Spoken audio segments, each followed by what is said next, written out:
apologize for the shifting of the phone. This is my first time streaming in my craft area, so it might be a little rough to begin. I apologize. Okay, let's see. I'm streaming from my cell phone up here, and I've got my old phone next to me. I'm gonna see if I can use that to monitor the chat, because when I start crafting, I won't be able to see the chat room or see the chat area on my primary phone. View stream info. Nope.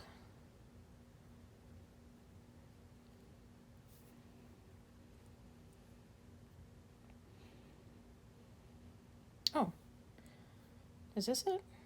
Welcome to the chat. Okay. I guess that's it. Nope, that's not it. Sorry, guys. I'm such a noob.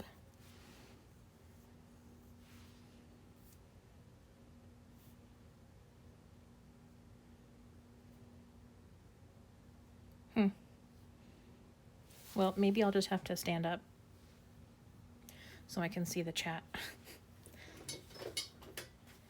Which is fine. The desk is a little bit higher.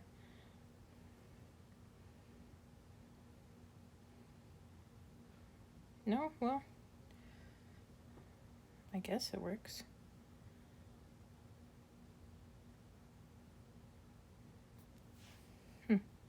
Okay, well, I'm just gonna get started and just kind of fix it as we go, I guess.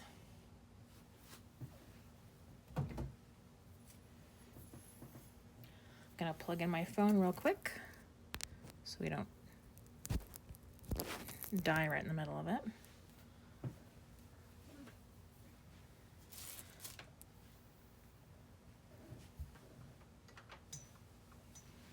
Okay, cool. Kittens Commander, I just saw your message on my secondary phone, so that's good. I can see the chat on my other phone, so we're good to go there.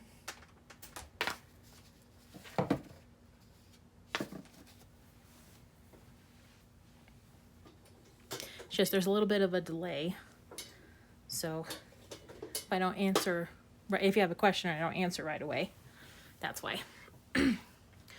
Okay, so today we're going to make a card, obviously. So I've already cut down a couple of card bases here from some navy cardstock. It's a 5.25 by 8.5, because we're going to do a 4.25 by 5.5 card. So I'm going to score it down the middle with my little score buddy here. Well, it's not technically a score buddy, but score assistant. 4.25. Where is it on here? There it is.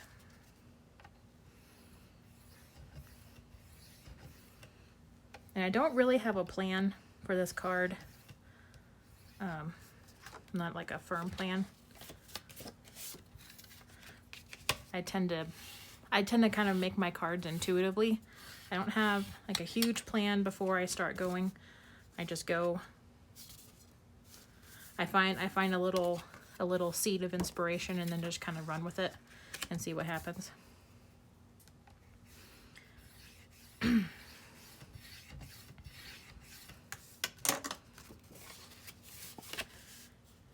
looks like I didn't quite cut these well enough. There's a little bit extra hanging off. That's okay.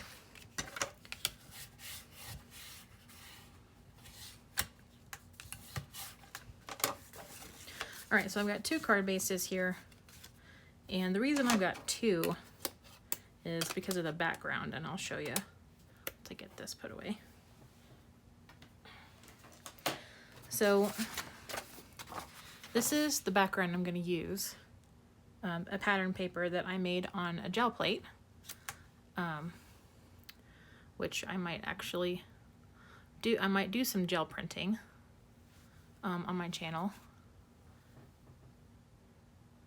Yeah, kittens, you can go ahead and share. The more the merrier.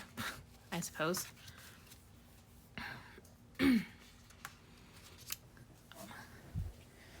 Sorry, the camera is probably going to shake for a second. I'm trying to get the chat out of the way here so I can see.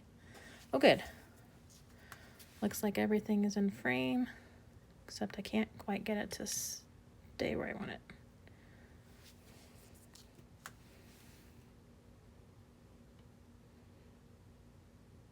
Okay, that's probably going to be as good as it's going to get.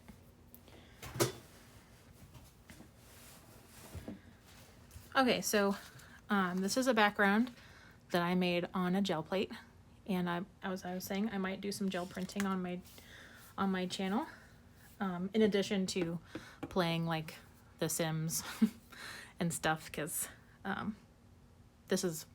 card crafting is one of my hobbies, in addition to playing Sims. So this is like the inspiration I was telling you guys about, that I was talking about earlier, where like I see something and I'm like, oh, I want to make a card out of that. So I'm thinking like maybe something like this, where it like takes up almost the entire card, and then have a sentiment maybe here or something. I'm gonna get a metal die so we can get a good cut.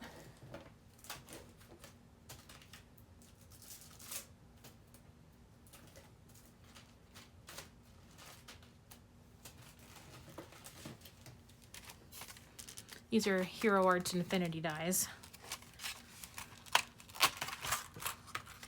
that I tend to use a lot. Well, as you can see, the ones I've used a lot are these. Maybe this one. Let's see, how big is this one? Okay, so if I want that big of a border, then I can use this die. If I want a skinnier border,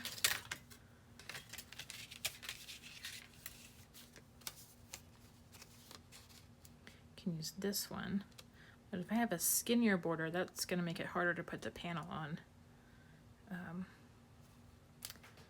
and make it align properly.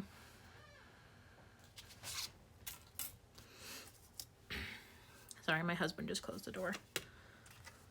If you could hear the creaking sound, that was just the door. No big deal. And this die is obviously too big. This would be for like, if we wanted, well, I guess if we wanted to cut, like have the panel take up the entire front of the card, we could use this die. I think I want to have a border. So I think I want to use this one. But I kind of want to have like a really skinny silver border around the outside. So we can take some silver paper and cut it with this bigger one, so that the silver paper takes up like a little like skinny border around. Yeah, let's do that. Pardon me, get a drink of water.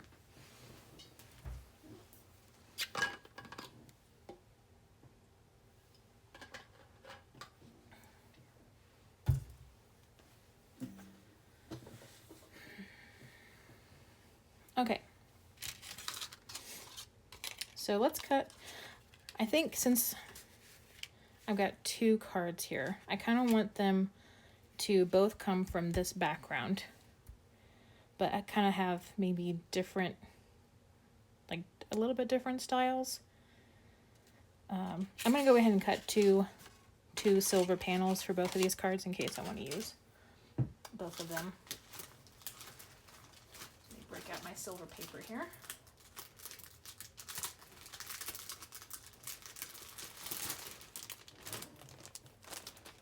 Let's see, I've got some scraps. Do I have any full sheets? Yes, I do.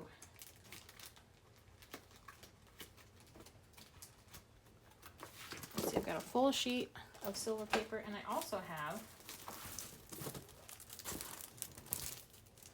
this other like silver pattern paper that has like this cool like leafy design on it.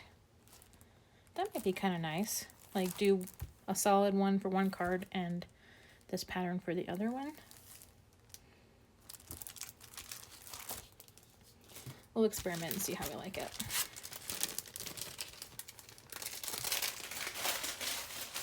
Sorry, I hope that plastic isn't too loud. First, let's see if we have any scraps we can use so we don't have to cut into a fresh sheet if we don't have to.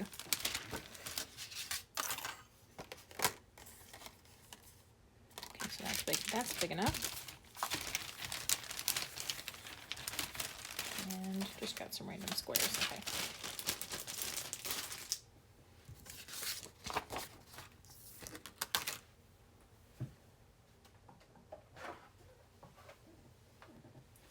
Alright, I've got a platinum, or a Spellbinder's Platinum 6,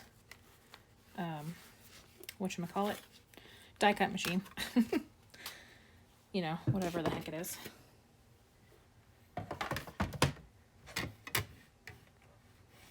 And I haven't actually done this in a while, so I may have to finagle things around again. I have a custom stack of shims that I use sometimes.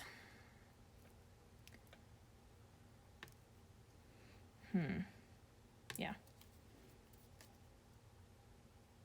No, outside.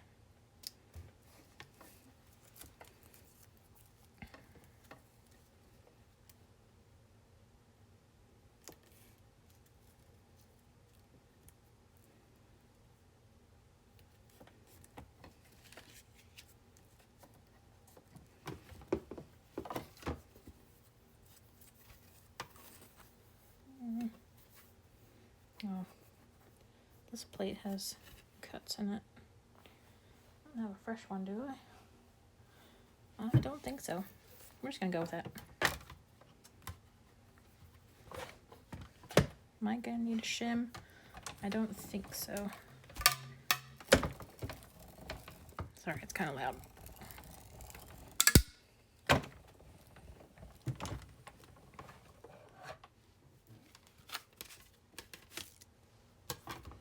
All right, how'd we do? Ah, excellent. Nice clean cut.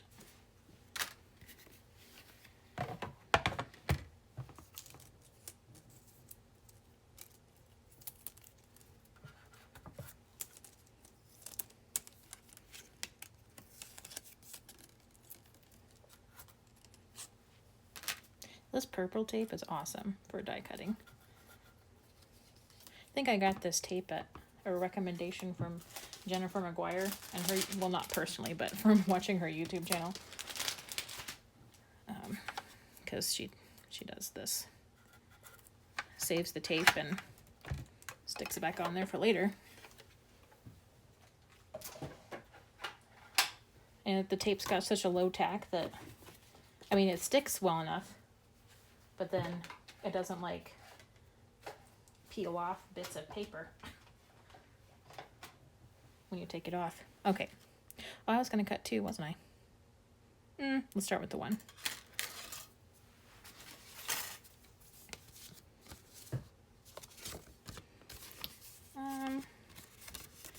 Let's see. What side? Excuse me, that was a hiccup. Okay. So that's going to be part of the background, and then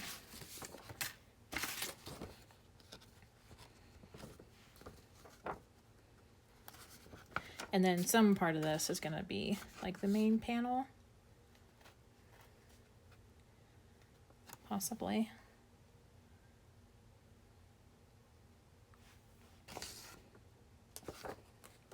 But I don't like having this directly on the silver. I'm not sure why. Could cut another blue panel to be behind it, or have another color.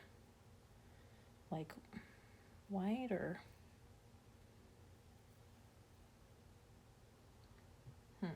Like I said earlier, this is kind of a make it up as we go kind of thing.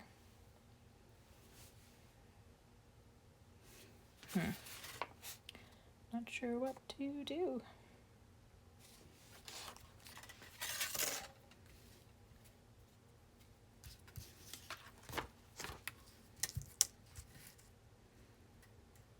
But I think I want this area, or maybe this area.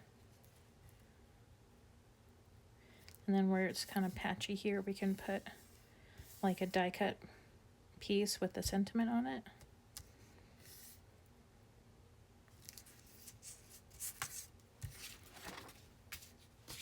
Or if we want to do the other side, do this area and put the sentiment here to cover this patchy area.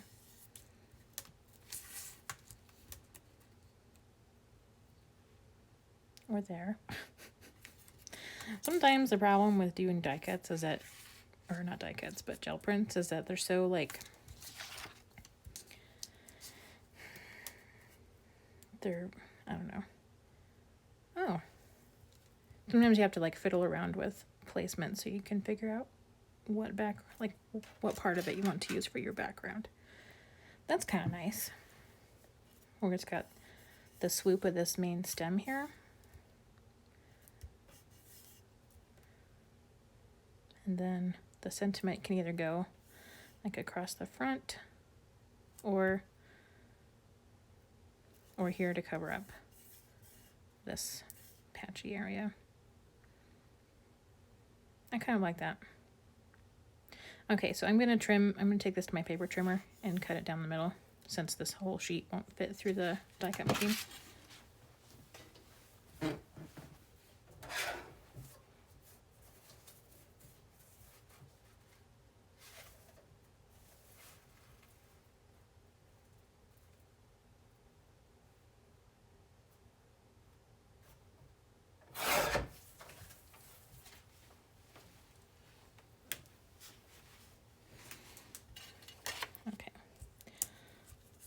So let's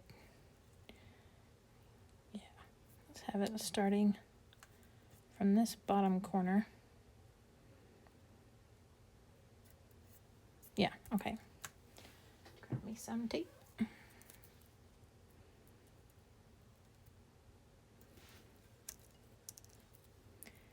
And the title of the stream says that we're doing a Christmas card, and that's what I intend for this to be when we're done.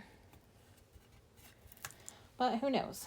Maybe by the time we actually get to picking out the sentiment, I might change my mind. Who knows?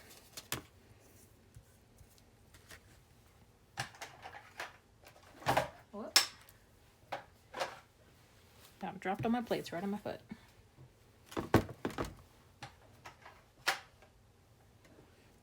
That would have been really fun.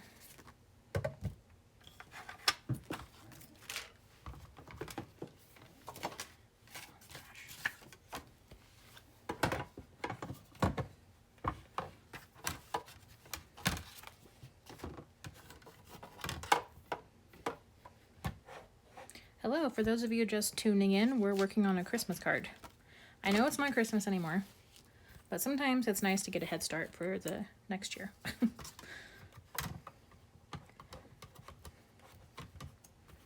Okay. Watch out for the sound of cracking plastic. I'm warning you ahead of time this time.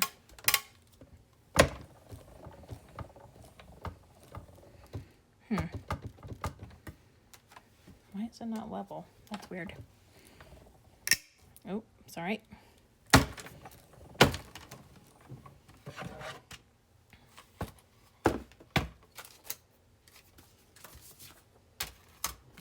See? That's our other panel.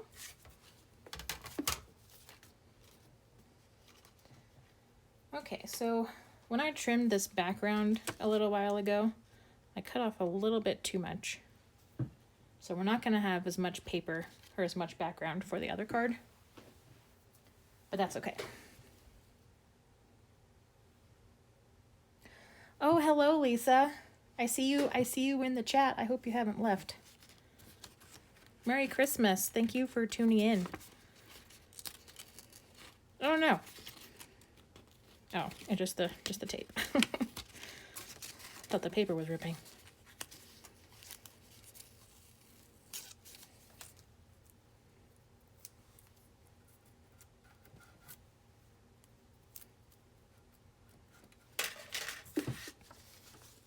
And we'll set that aside. Get this out of the way. I normally don't move my die cut machine this much. I have a little cart over here on my left that I do all my stuff, but since we're streaming, I kind of want to keep everything there. Yeah, Lisa, it's called a die cut machine. So I've got these little, these are called wafer dies. Well, not this die in particular, but so they're like super thin and they're metal, and they've got this little raised edge on the back. And so you put it through the machine and it uses pressure to evenly cut the shape of the die.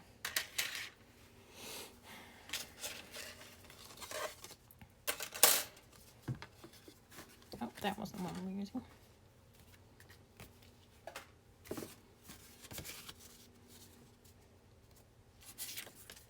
Okay, so this is what we've got so far.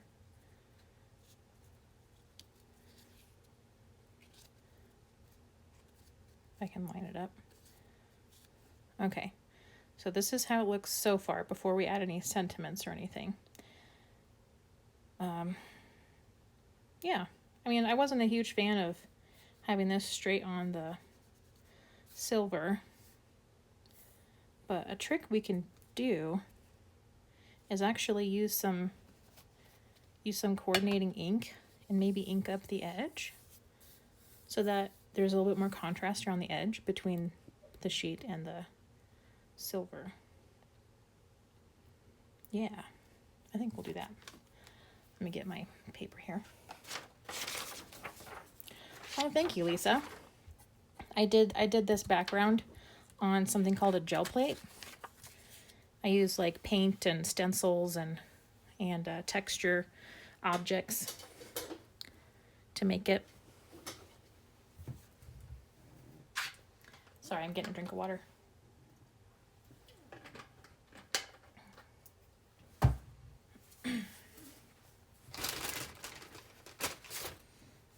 Okay, this is archival ink in cobalt color by Ranger.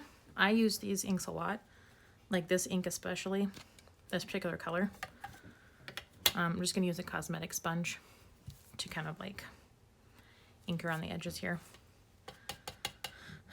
Since archival ink is very permanent, I don't like to dirty up my other sponge applicator, so I just use the cosmetic sponges.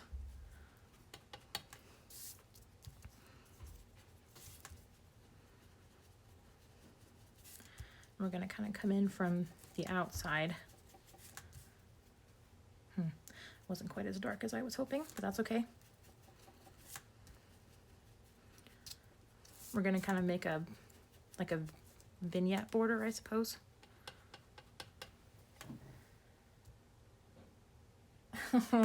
Thank you, Lisa. That's so sweet. And actually that makes me feel really good because I haven't done hardly any art this year. And so it's kind of like, I don't know. It feels weird but nice to get back into doing crafts again. And what is, oh, we have a hard line there. I don't like that. I don't like that. Let's see if we can smooth that out a bit. Oh, another thing with these archival inks is that they go over my gel prints like really well.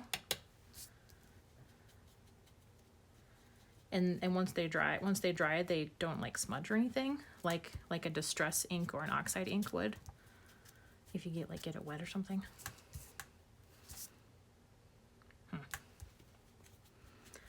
I might be being a little too heavy-handed with this ink, but you know what? We're just gonna go with it. Well, I watched a little bit of Bob Ross this last weekend, and we're just gonna make happy little trees and happy little birds out of our mistakes. That's what we're gonna do.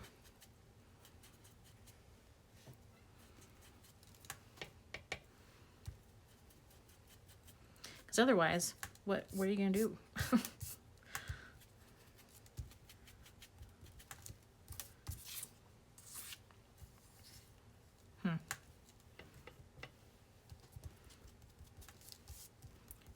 Yeah, the edge needs to be a little bit darker still. But we're kind of getting our vignette in here.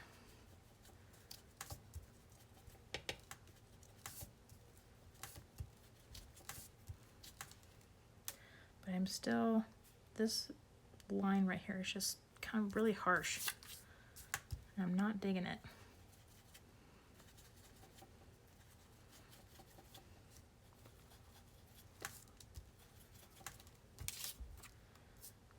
And I can't tell if I'm making it any better.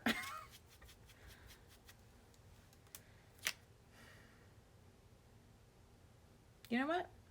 I think that looks okay. Mostly because I just want to stop fiddling with it. We're just gonna go with what we got.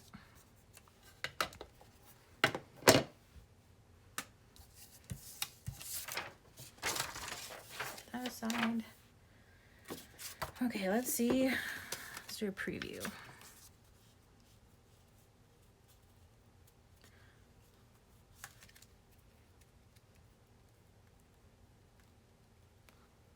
Okay.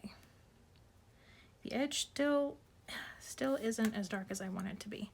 I suppose I could do black, but I gotta be really careful with that. I could do black like on the very outside edge. Okay, I'm gonna go for it. Pardon me while I go grab my black ink.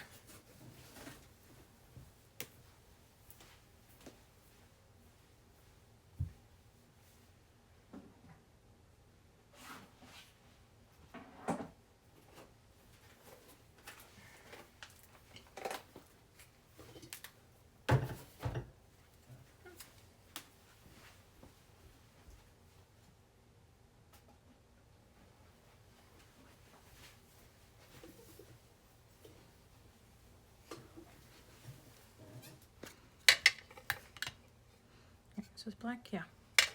Jet black.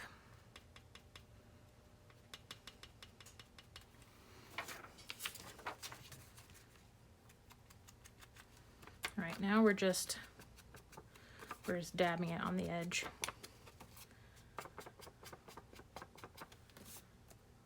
So I really don't want a whole lot of this to get on the rest of the print. I'm looking at my camera and I'm seeing I've got a lot of shadow from one side. I may need to go grab another lamp, bring it in here.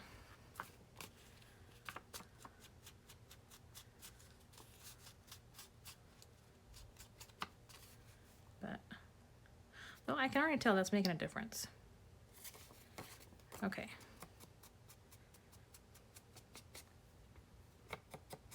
Whoops. I was a little bit too heavy-handed. Oh well, life goes on.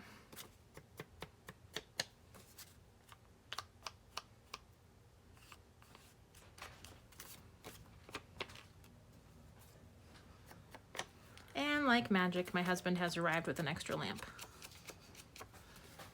It's like he can read my mind, or he's listening to my stream.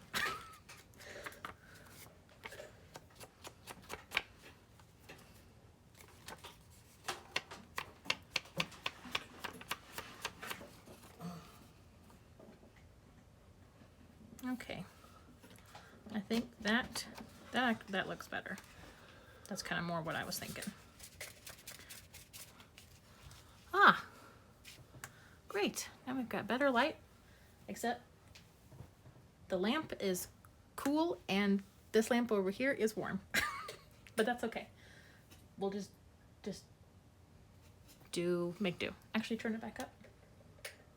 Okay, thank you. More? Is that the highest I can go? No, I mean another lamp. No, I think the lighting is pretty good, except, I mean, I got a shadow, like, right here. Uh-huh. But we'd have to put a lamp, like, right here. So I think we're good for right now. Okay. Thank you.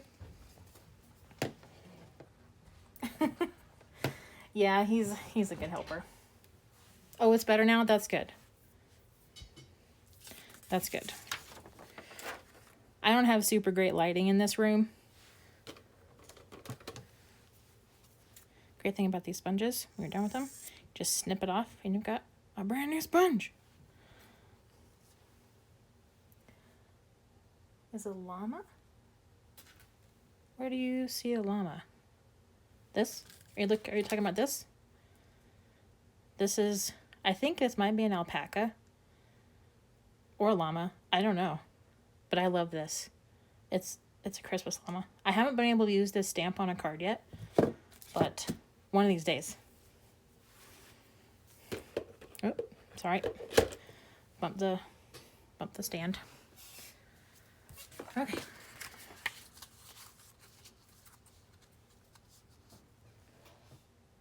Yep. I love that stamp.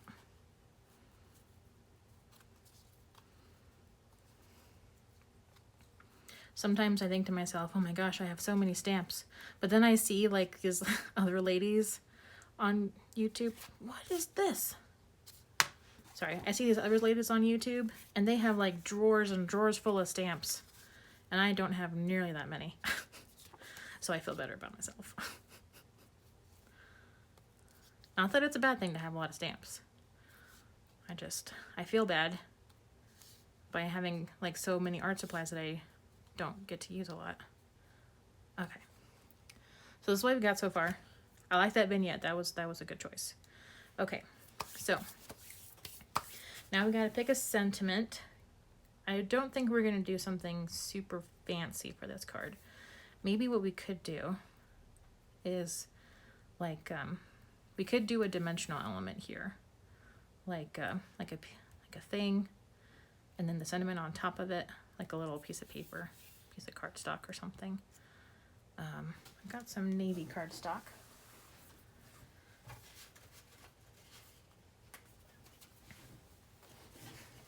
So like I could cut like a circle or a square or a strip and like put the strip like here. It wouldn't be this whole big thing. It'd be like a little strip like that.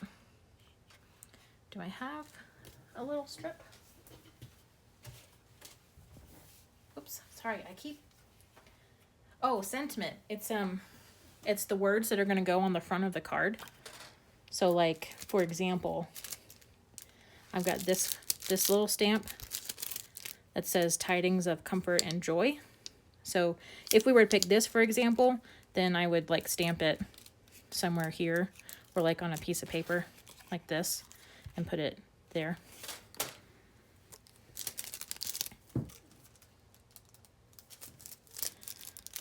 So like the words that we put on cards are called like, excuse me, they're called sentiments, or you can call them greetings as well. Like if you have just like a couple of words here, and then if you put something on the inside, that could be a sentiment too. If it's just, you know, nice words that you're going to say. Oh my gosh, I'm so sorry. I keep bumping. We've got a boom mic stand here and I keep stepping on it. Oh, paper.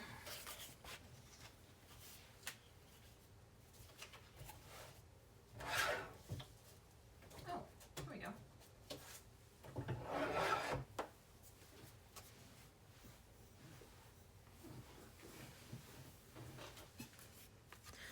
Okay, so what we could do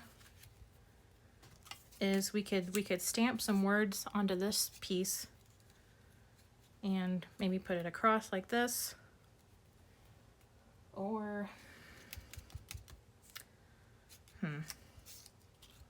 That's gonna block a lot of the background. I don't like that.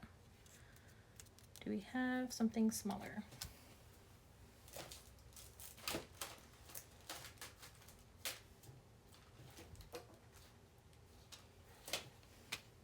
That's an opal. Where are my circles?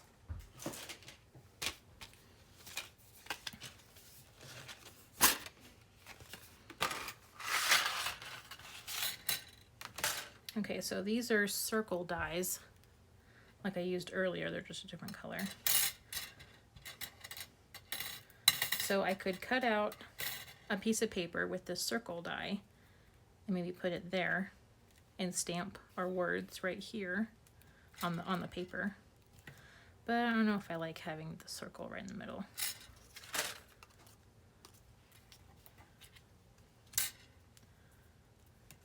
Could do something like that.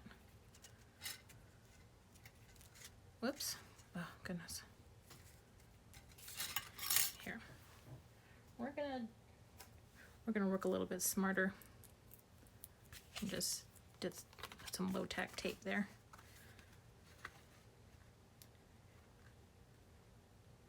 So that we can get our pieces kind of where we want them to be for a little bit.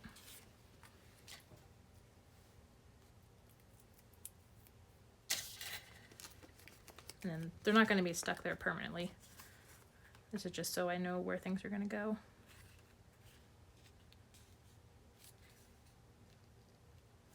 And then I feel like this part is crooked here. Maybe it's just the lighting. I can't tell.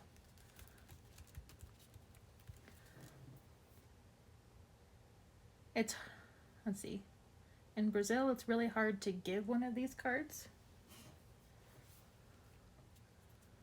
Like, do you guys, like, how do I say? Is exchanging greeting cards not really a thing in Brazil? Because we have, like, the greeting card industry is huge over here in America. Like, we do cards for, like, every occasion.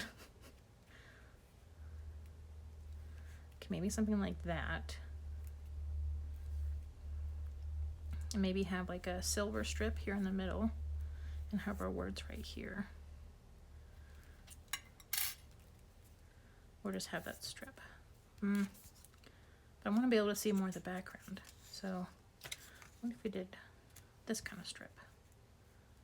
Right there. And a circle. I don't like the circle. Okay, nixing the circle. People just don't get, okay.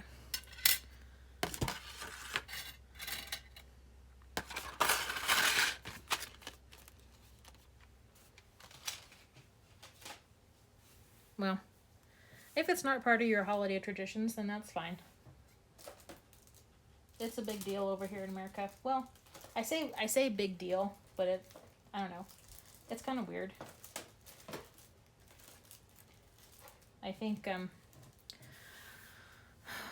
back in the Victorian century, like what is it, 18th century or something like that, when greeting cards became a huge thing, like people exchanged them all the time just for stuff, and it's become kind of so commonplace that doing greeting cards from the store is just kind of like blah. But people buy them anyway and stuff, and there's also a huge market for card making supplies, so people can make their own cards. Yeah, capitalism, that's where it's at. I had a really great Christmas. Spent time with family, hung out with nieces and nephews.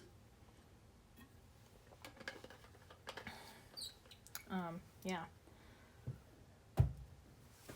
It was great. Played a lot of board games. How about you? How was your Christmas? What am I looking for? Squares. Do I have squares? I thought I had squares. Oh, but I can just trim the squares. Oh my goodness. I don't even know what I'm saying anymore.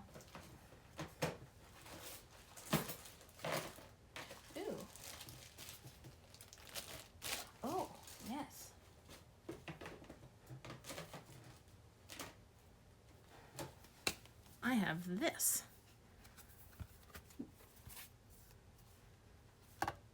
That would be interesting. This is what's called an embossing folder, and it has a little die on the inside.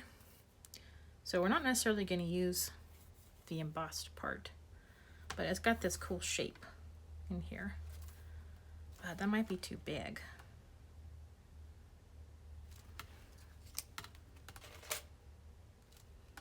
And be off center to cover the thing, or we can do it. Ooh, if we did down here in the corner, maybe did some like flowers or stuff here, might be cool.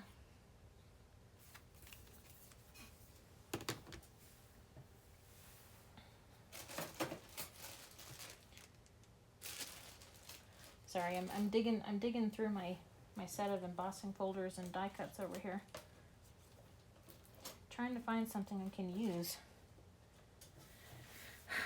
May just end up being a square. No, I don't like any of that. I need something to go here.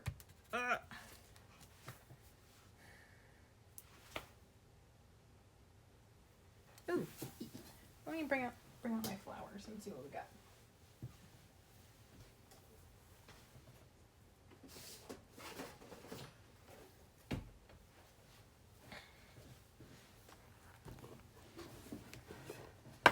Okay. Woo, flowers. Okay, we got some poinsettias, wrong color. Got some roses. Ooh, got some big white poinsettias. It might be too big. We'll see. No. It's really cool. It's with your boyfriend's family. All of you were drunk but you. Oh, you were really drunk. Nice.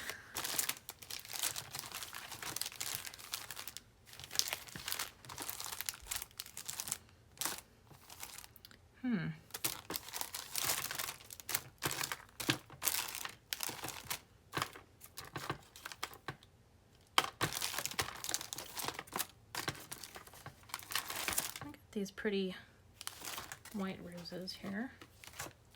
Could probably spritz them with some glitter spray, make them all glittery.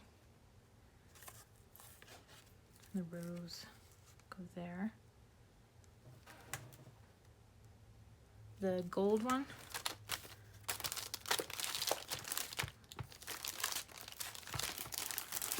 like this one. Well, since we got silver in here, I'm not sure I want to do gold. We can save that for another card. Ooh, got these little flowers in here. Do I have any that match the colors? We got some dark blue ones. Dark blue ones. And maybe this big white rose. Yeah. Anything else in here?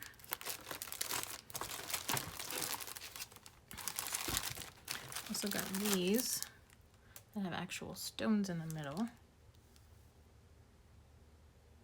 I think we'll stick with those.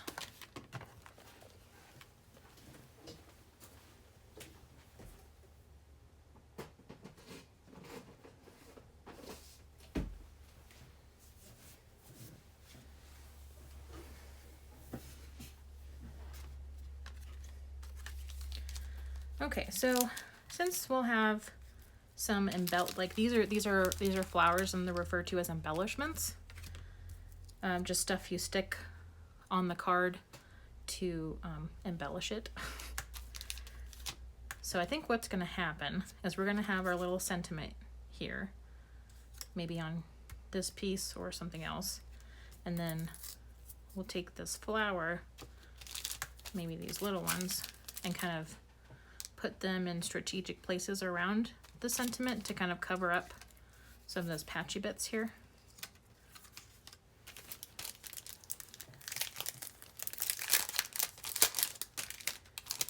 Oh no, I'm gonna make a mess. How do I get to the blue one without dumping them all out?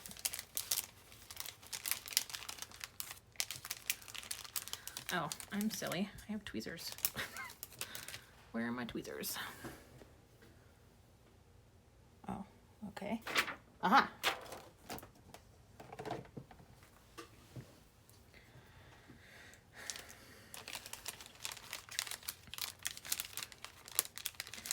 You know, that's the story of my life. I always try things the hard way, and then until I figure out there's an easier way to do things. Like tweezers. Boom.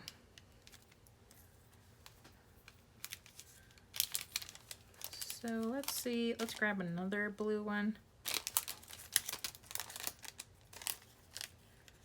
Let's see. Is that the right color? I see another navy one over there, but there might be one closer.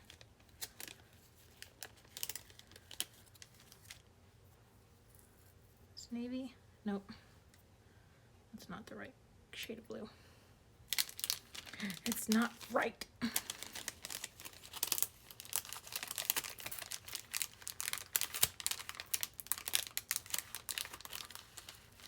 Oh, oh, oh. Okay. Put these back because we don't need those. Though since we're not using Christmassy flowers, I don't know if this is going to be a Christmas card anymore. But that's okay.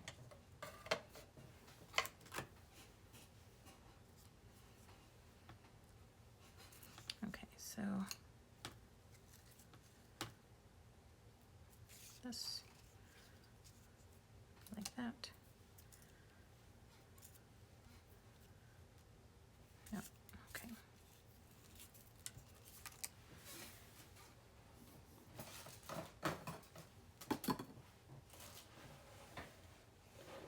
Oh, that's gonna fall over. All right. Let's actually look through these dies. See what we've got here.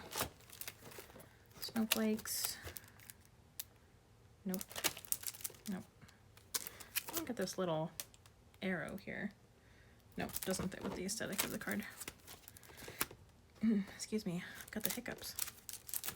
Okay, so I've got this square. This little square. But that's about as small a square as I've got. Ooh. Can't use this for this card, but one of these days I'm going to use that. Got another circle and a heart. We've got layered flowers. That's also a possibility. If we wanted to cut out some poinsettia flowers from like with different colors. It could be interesting. Set those aside.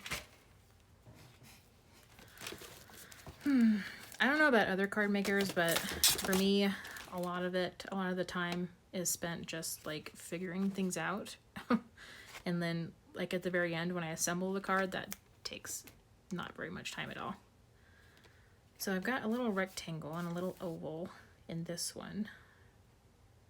That has potential. I've got these with the chopped corners. Ooh. This would be nice. Does it have a smaller one in there? I think it does have this little one in there, so that's a possibility. And then I think I vetoed circles earlier, so I skipped those.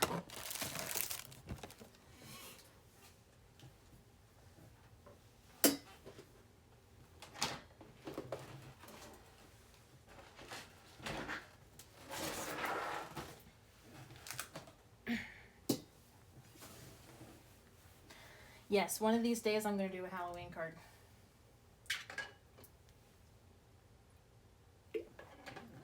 It's just here in America, at least as far as I understand, exchanging Halloween cards is not really a thing yet. Like I know some people do it, but Halloween hasn't quite gotten there as a card gifting holiday. But maybe if enough of us do it, then it will be. Okay. So let's see. This one has possibilities. Put that there. And the flowers here. Ooh, kind of like that.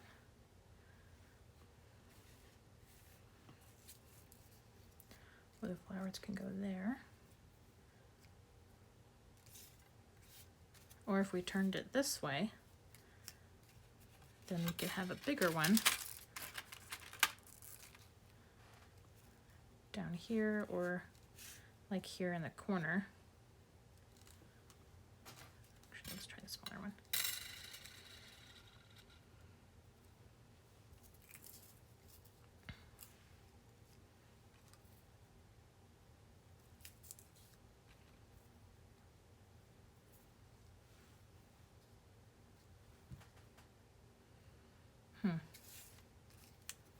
Well, these, oh, I totally forgot about this. We could layer them. So I could have like the silver be the outside, and then the sentiment is on the paper on the inside.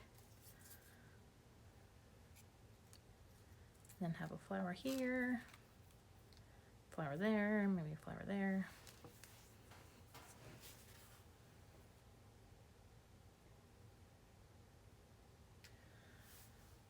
You used fantasy and Halloween. What do you mean by use fantasy and Halloween? Not sure I understand the question.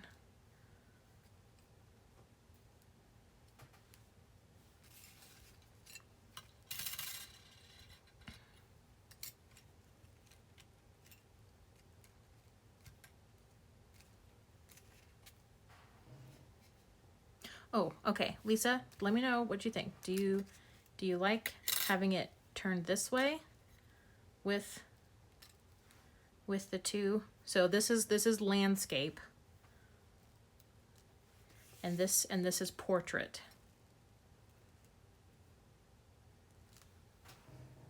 So do you like landscape or portrait? So let's say this is 1 and this is 2.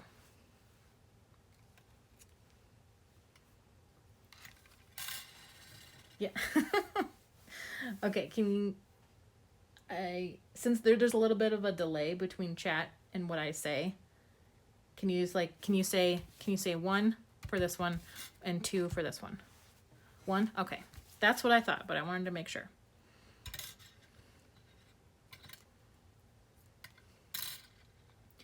And I still think that doing a layered poinsettia with a coordinating paper would work. That way we can still have this be a Christmas card.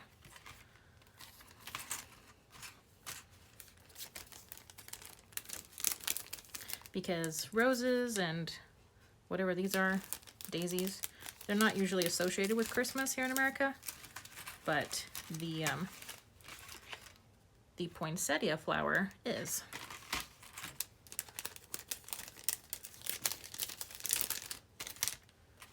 Get these back in here. Making a mess. I always make a mess when I craft stuff.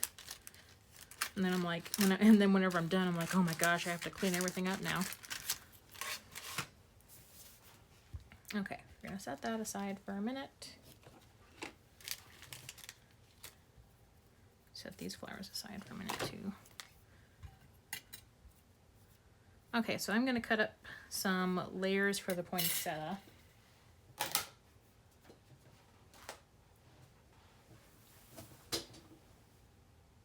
Oh, okay, dress up for Halloween.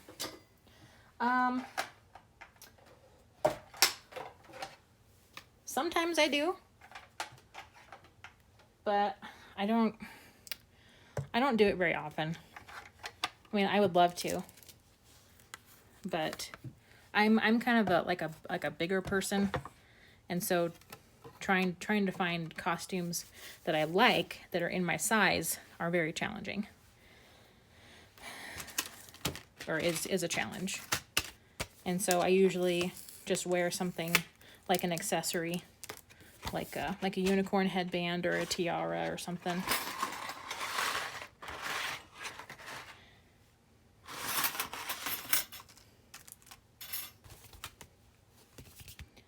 Okay, how many layers do we want to do? Okay, so these dies, they're the same as the other ones, but what you can do is with each piece that you cut, you can layer them on each other. So like imagine that this is paper. You've got your big size and then your smaller size and then smaller and then smaller, so that you create like a layered flower. But I don't want a huge flower, so we'll set that big one aside. That might be too big. That one still might be too big, but that's about as small as we can go. Let's try that. Okay, what color paper?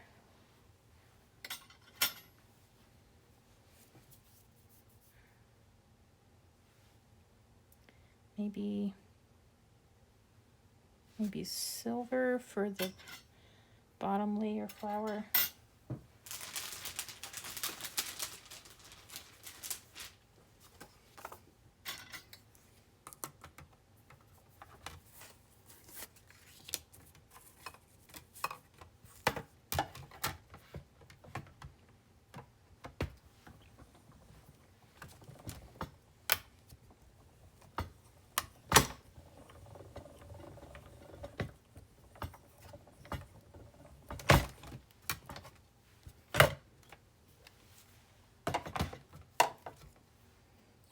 See how we did.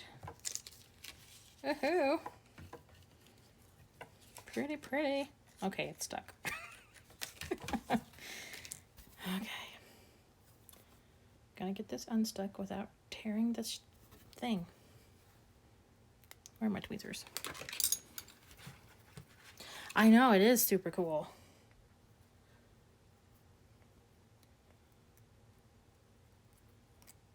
Aha, there we go. See, this is the first layer of our flower. We may have to do multiple in order to get it to be as full as we want.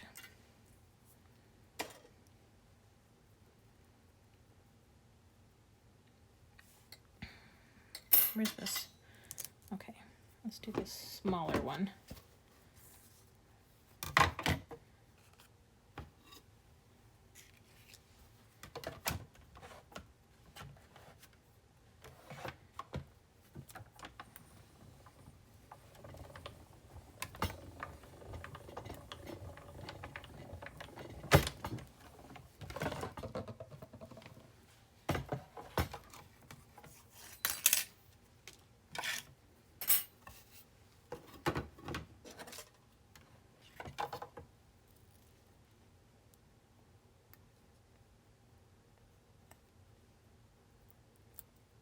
Okay, so this is the smaller set of flower leaves. So we can layer them like this and then kind of like bend them up so that they stick up.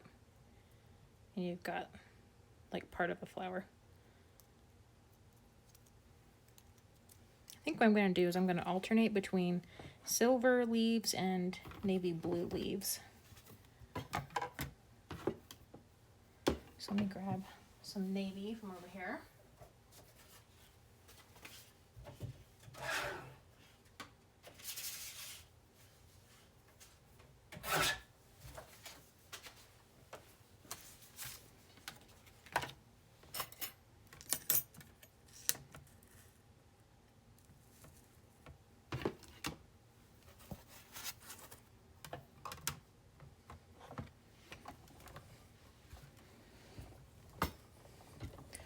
For those of you just tuning in, we're working on a Christmas card today. I know it's not Christmas anymore, but it never hurts to be ahead of the game for the next year.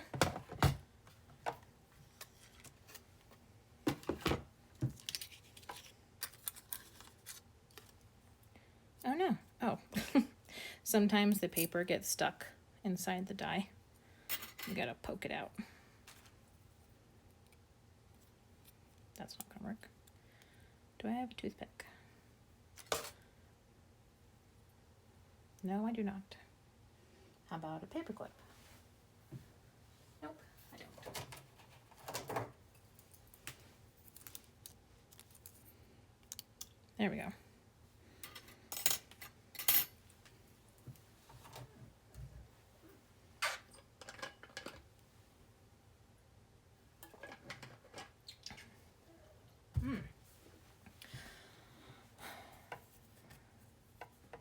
You know, it could be a New Year's card.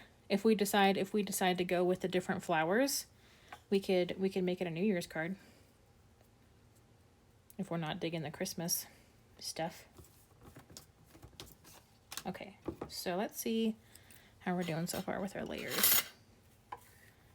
Okay, so we've got silver, we've got navy, maybe. Okay. And then the smaller silver, maybe nestle that into the navy. Ooh.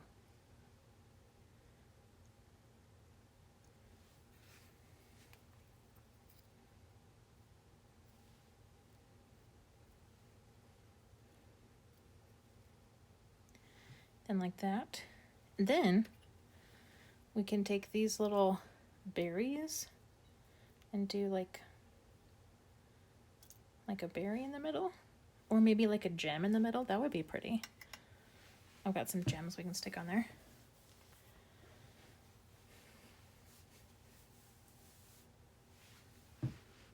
Okay, let's see how this flower looks on our card here. Maybe. And we're gonna have, oh gosh, gonna have our sentiment right here. With, oh gosh, that looks like a mess.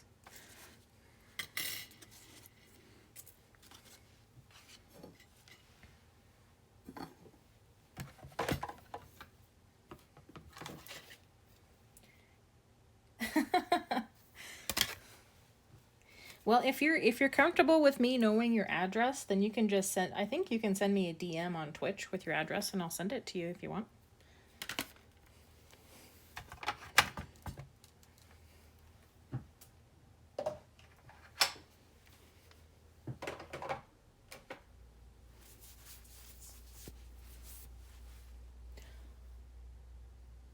Oh, did I get another follower? Looks like I did. I don't know who it was though. Okay. So if I'm sending the card to you, Lisa, do you want it to be a New Year's card then instead of a Christmas card?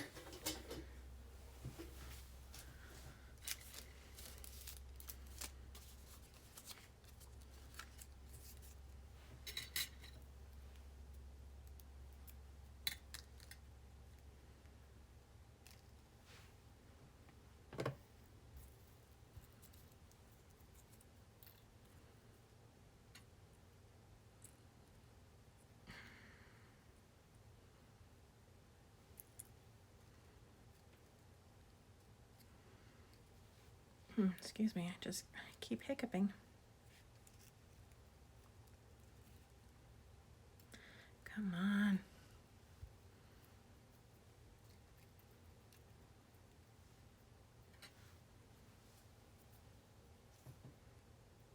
You're gonna cry. Oh, you don't need to cry. It's just a card. Ugh. Not digging that. Well, we'll set to the side. We still need to cut cut our things here for the sentiment. Oh, you'd love both of them? Okay.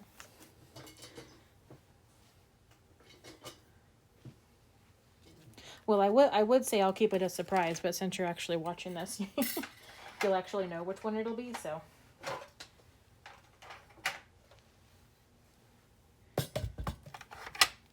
Maybe I'll put like a little surprise in the card. Okay, so this bigger one, that's going to be silver paper. Yeah. And then the smaller one is going to be the navy paper. And we'll do like we'll do some heat embossing. Assuming I don't burn my house down. Okay.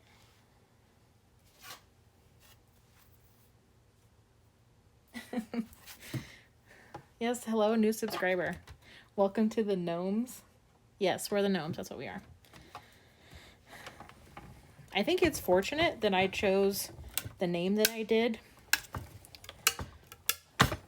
Because Gnome of Invention is, I mean, it is a reference to the magical Gnome of Invention from Sims 3 that pops up when your sim does inventing and stuff. But it also kind of makes me think of, inventors and craftsmen who, and other people who do a lot of different creative things. And so I guess that means I'm not necessarily limited to doing one kind of thing on my channel. I can do various things that kind of show my varied interests. Should I see some of the Sims?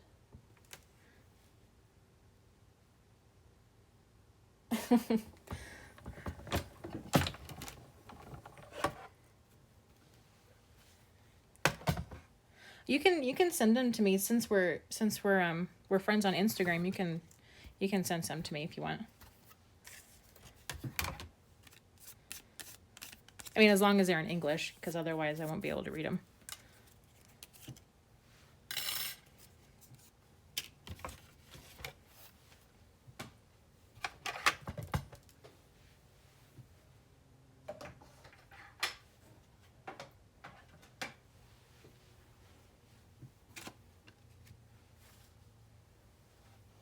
And as long as you don't send me like 50 a day.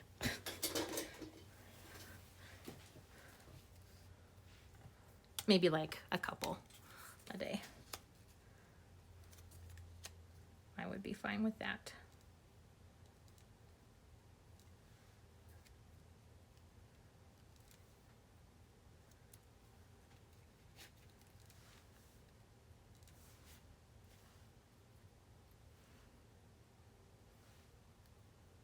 What do you think of that so far, Lisa? Then I'll put some words there.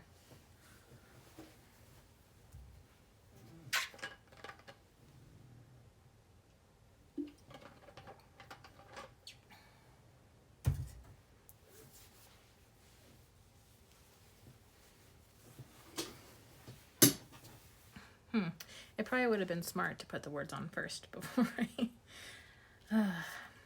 before I cut it out. That's okay. All right, so while we're working on that, I'm gonna glue this together. Looks like flour. So sad today. Oh, you were sad today? What's going on? I mean, if you're comfortable saying, you don't have to tell me if you don't want to. Oh, glue. Where's my glue? Glue, glue, glue.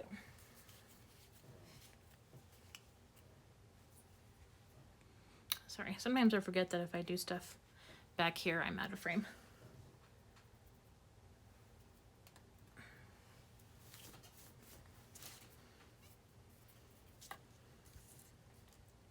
right, just gonna put a little dot there.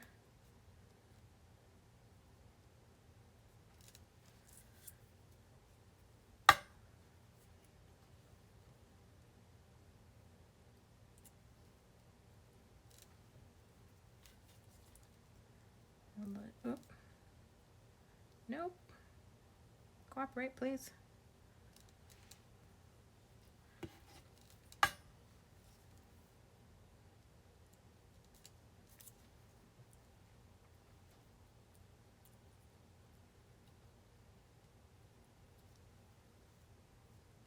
Press that for a minute.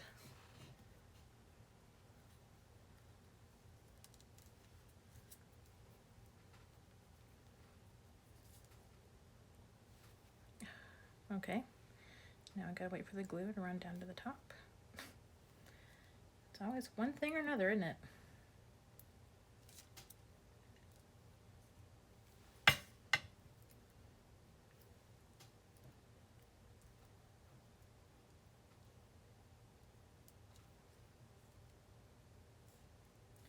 Okay, just gonna press that for a few seconds. Okay. So while we're heat embossing our words, I'm gonna set this flower to the side and put a little heavy thing on top of it to help the glue cure a little bit faster. Do I have something heavier to stick on top of here?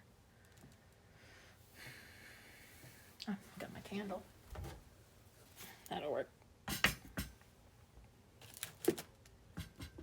Yeah. Okay. Okay, so you're gonna love this next bit, Lisa. Heat embossing is so much fun.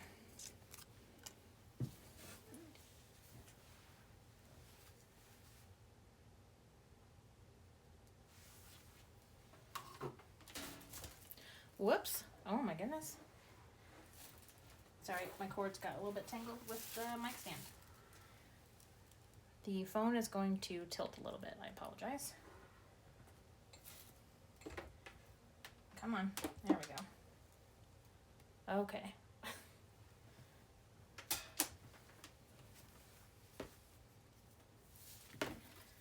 Oh, okay. So are you in charge of planning the special the celebration for your anniversary?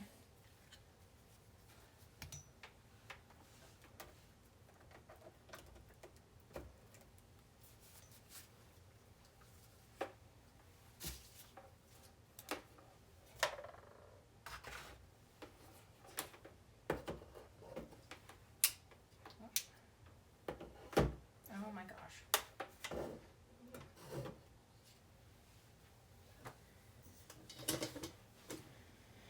Okay.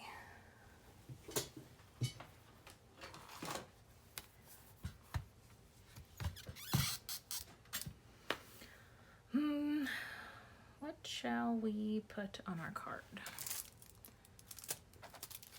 We don't have very much room. So,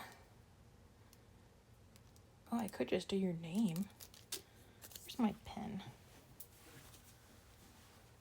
I don't have to emboss anything if I can just write your name on it.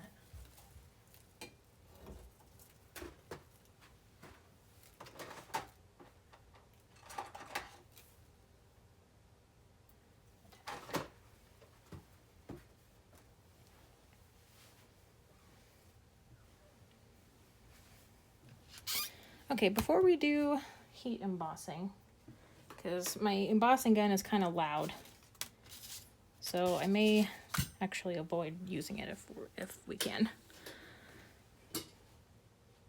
Oh, good. I'm glad. Okay, so I'm thinking about actually, instead of putting like a greeting on the card that says like Merry Christmas or Happy New Year or whatever, I'm just gonna put your name. So do you want me to use Elisa, like ELISA? Is that okay? Or do you want your username from Twitch? Let's see if I can write something, write it pretty. Where's my thing?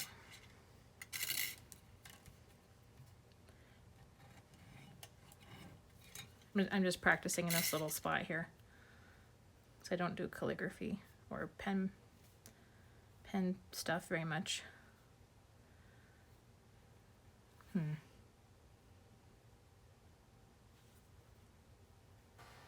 Elisa, okay.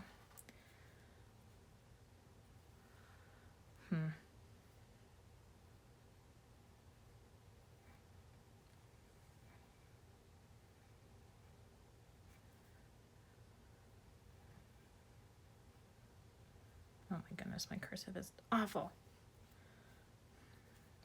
Blah, hate that. Okay. What would be a good way to write your name?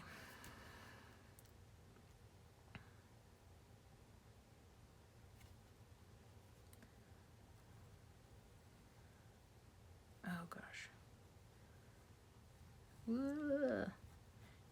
You may just get a big chicken scratch. Elisa, yeah.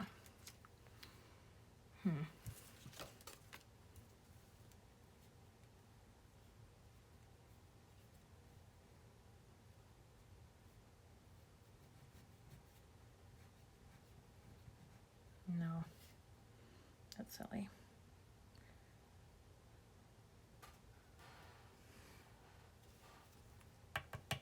No.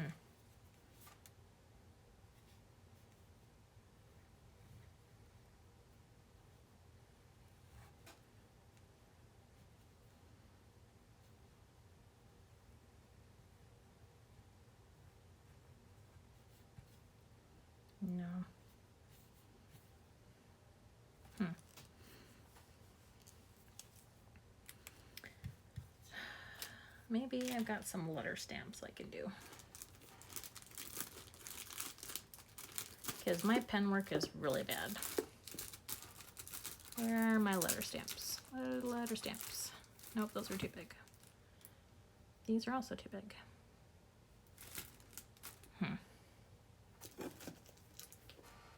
Those aren't the right font.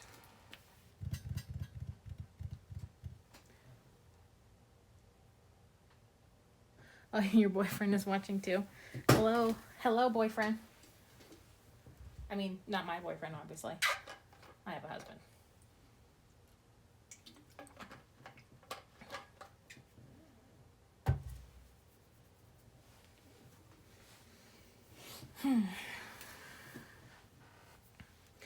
Okay, well, I think I'm nixing that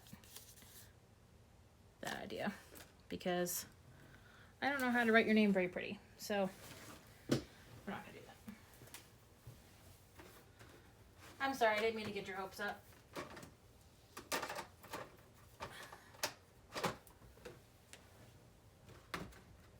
But penmanship and calligraphy is really not my strong suit. Okay.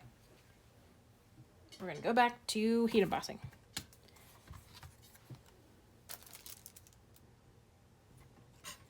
And maybe holiday greetings. Excuse me. Actually, holiday greetings would work.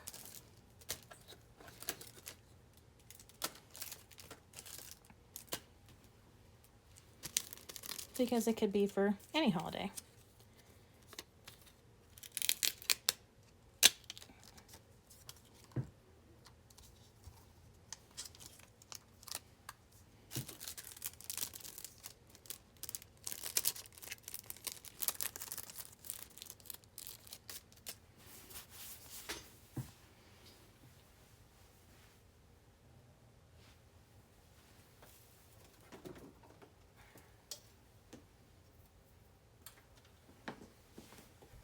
Okay, so, sorry, that's kind of loud. We're gonna grab some Versamark ink and this is a powder bag that we're gonna use to counteract some of the static on the paper.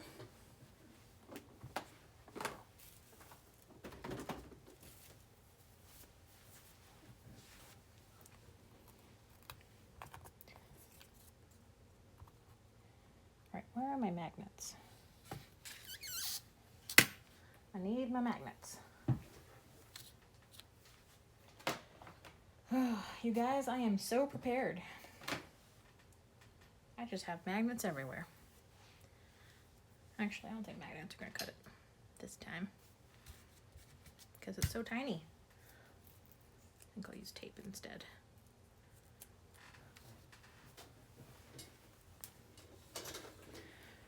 Okay, so this is how this is going to work. I got my stamp here. Got my thing I'm stamping on.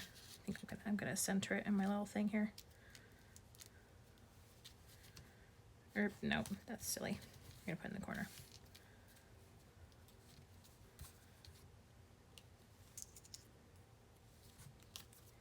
I'm gonna tape it down, maybe, so it stays put. Normally I would use, I have these little magnets that you put on your paper because there's a magnet in the bottom of this. But since the piece is so small, I'm gonna use tape instead. Okay. Then we're going to line up our stamp on our piece of paper.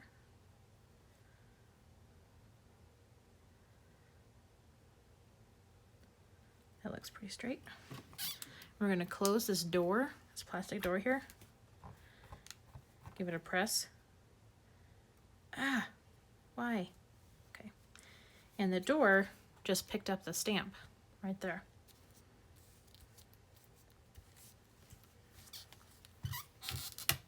We're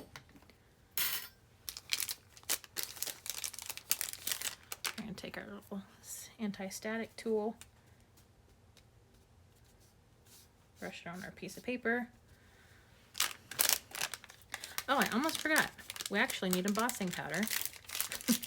That's kind of important. Silver. I'm gonna go grab some silver ones.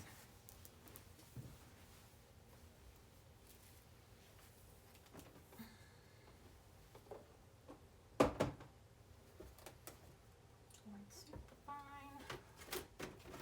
White, silver super fine. There we go.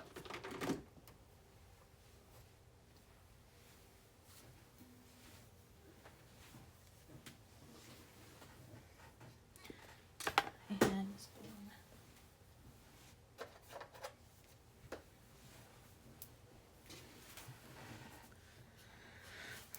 Okay.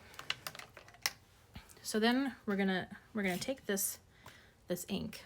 This ink is clear, but it also takes a little while to dry, so it stays wet longer than other inks. I'm gonna close that, press it down. Give it a good rub.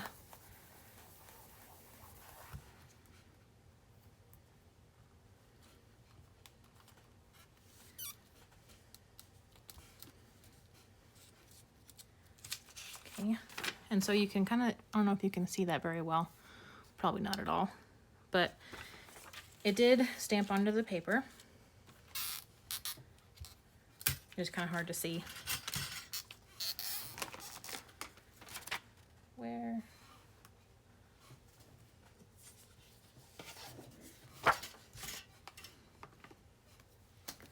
And we're going to grab this embossing powder.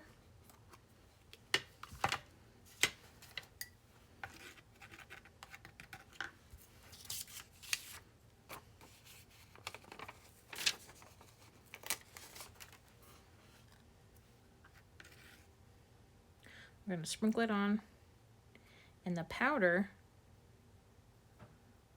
sticks to where we stamped.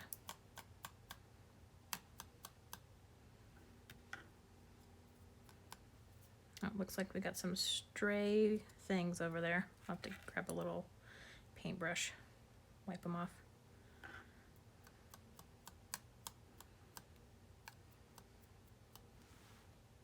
Paintbrush.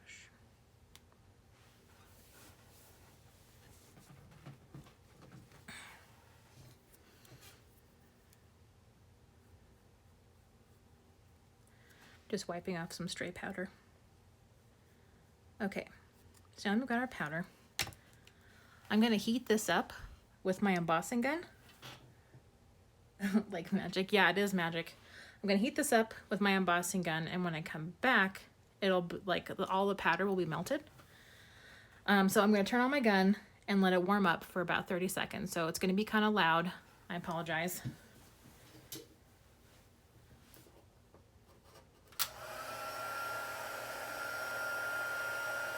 I don't know if you can hear it.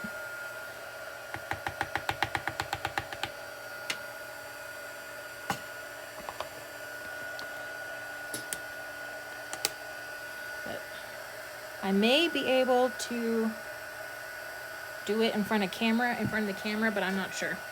I don't know if my cord will reach that far.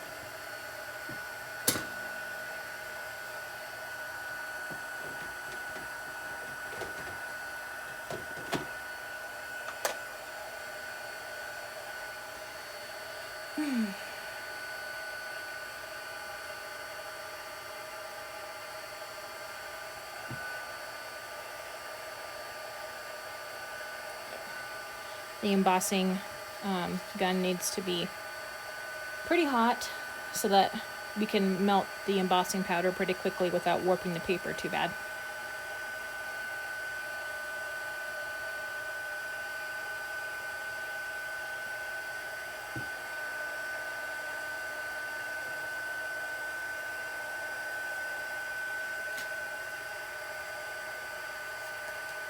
Okay.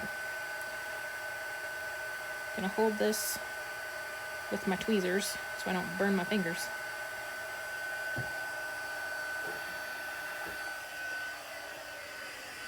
Oh good, my cord's long enough. Okay. Let's see if we can get...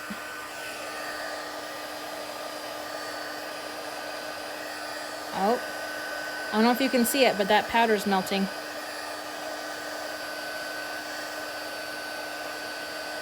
And it's getting more shiny. Okay. I think that might be good. Yeah.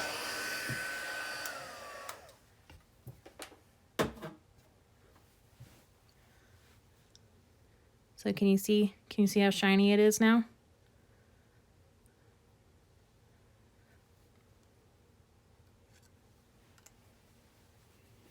So yeah, ta-da, magic.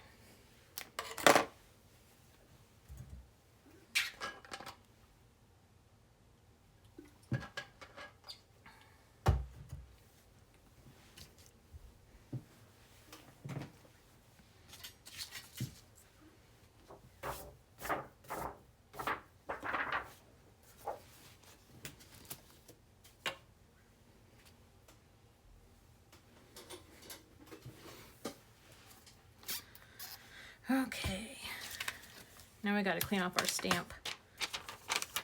It's always important to clean up after ourselves.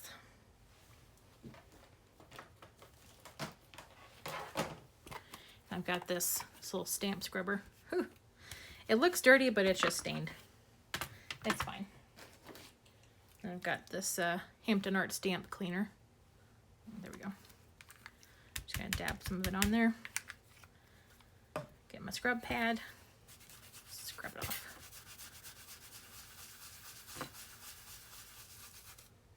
I probably shouldn't scrub so hard. Just want to get all that Versamark ink off of there.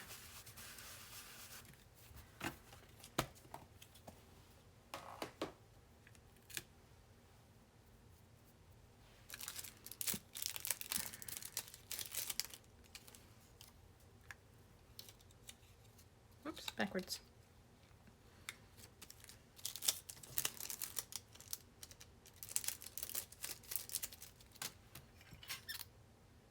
Yeah, I should probably wipe that off.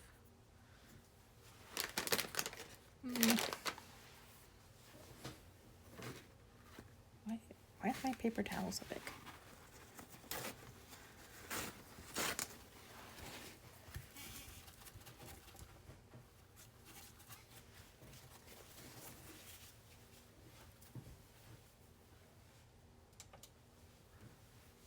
Okay, then we can put this away because we're done with it for right now. We can put these away.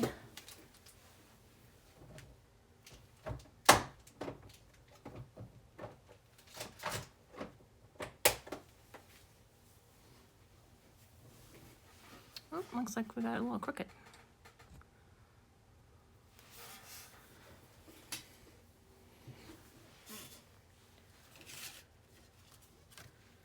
Okay, and that's all cured now, so it's not gonna smudge or anything.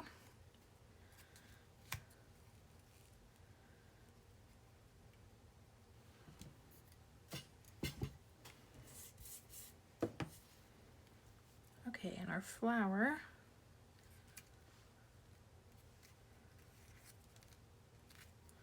looks to be pretty well stuck together now. Maybe there. So I was thinking there, but the flour is just a little bit off center and that bothers me. Put it there.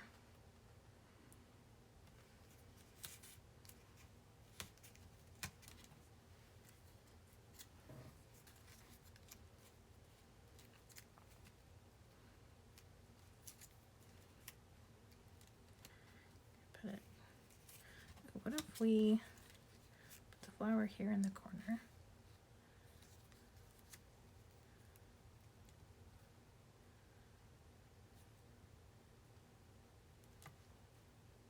And did that. And we can stick a little gem right there.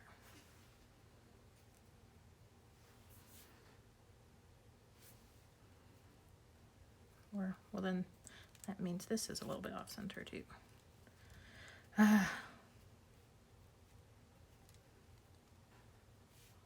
Placing stuff is frustrating. Especially if you can't figure out where you want stuff to go. Ooh, we put that center and do that. And put a gem here, gem here, gem here. Maybe something down here. A couple of gems.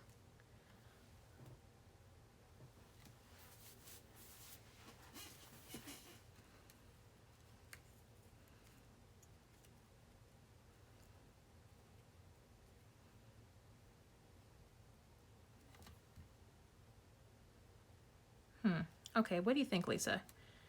Do you want the flower up here?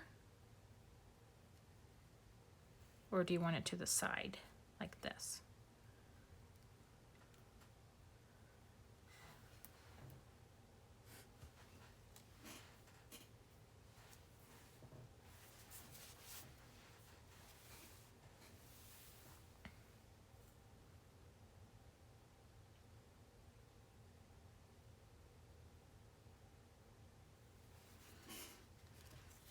Okay, while I'm waiting for your answer, I'm gonna start assembling stuff.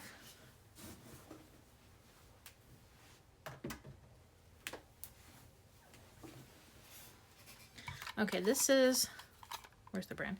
This is a Xyron sticker maker. And good, I've got adhesive in there. So I'm gonna stick this little thing in there,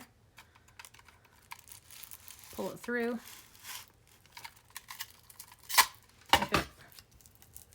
give it a good rub.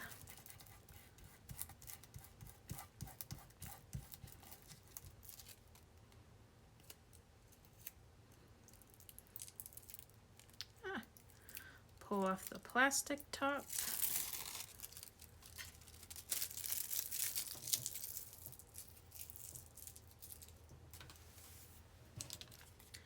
And ta-da, there is now adhesive on the back of our little piece. Okay. Make sure I'm lined up with the camera. There we go.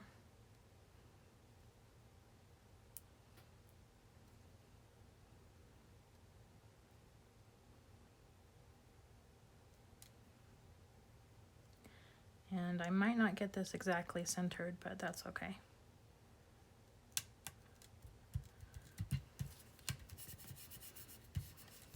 And then when I'm ready to put this big piece on, I can run it through the sticker machine again and just stick it right where I want it.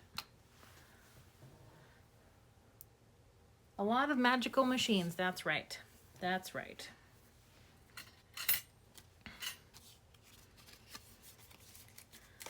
Okay, let's take off our tape. Man, my throat's starting to get dry from talking so much. Need some more water.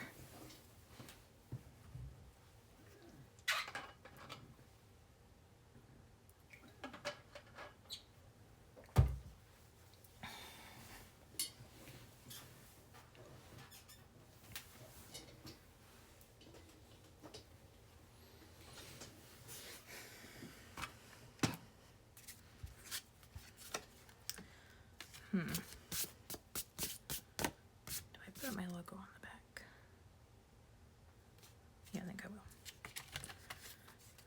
will. Okay, I'm going to do some more heat embossing. I like to put my brand logo on the back of the cards, and it's easier to do that before I assemble everything. Where's my stamp? Okay, so this is a custom stamp that I ordered on Etsy. And I think it's like honeybees stamps on Etsy or something like that. Where you make your stamp design and you send it to the lady, and she makes these photopolymer stamps for you with your custom design on it. And I'm like, yes, I need that. Excuse me. Okay, now we get to actually use the magnet. So we need our heat embossing stuff back out. Oh well. That's what happens.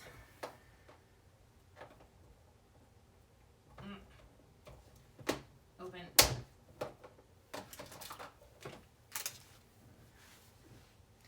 And we'll do silver again.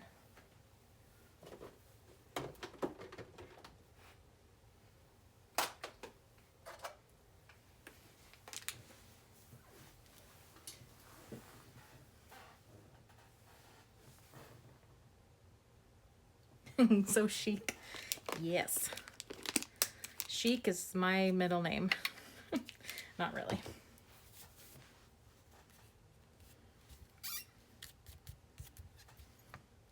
Oh, no. Gotta make sure that it's centered.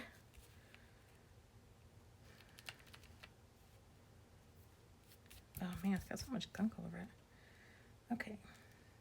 Where are we centered? I don't know. Good enough, I guess.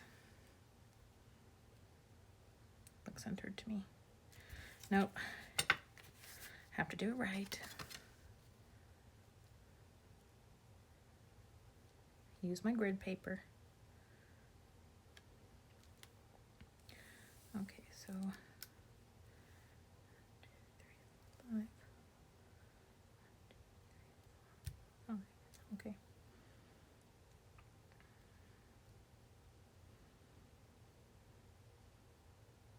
All right.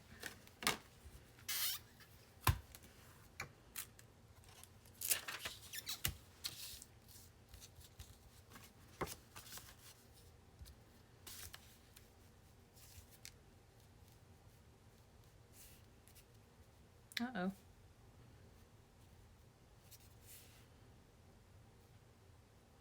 That's good. All right.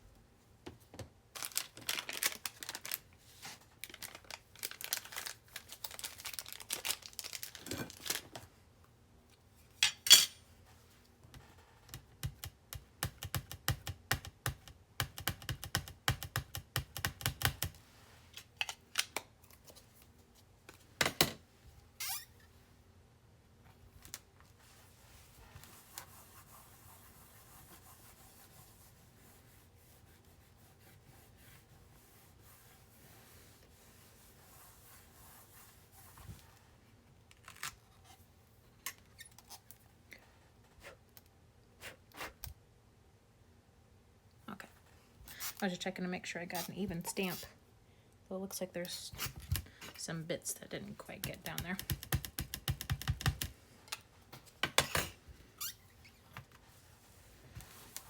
This is a trick I learned from watching Kathy Zilski on YouTube. She doesn't use her shirt, she uses a dryer sheet, but having something to help your hand glide over the top of this really helps to get an even impression with your stamps. And for me, the thing that was there is my shirt. All right. Set that aside.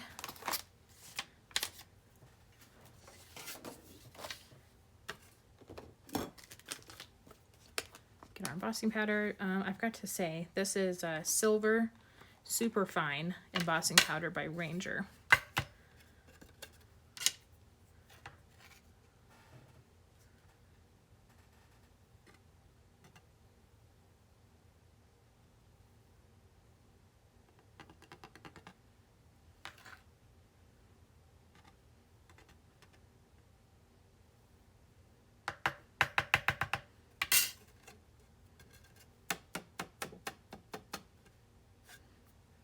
Get all of it? Nope. Gotta get our paintbrush again and brush some of it off.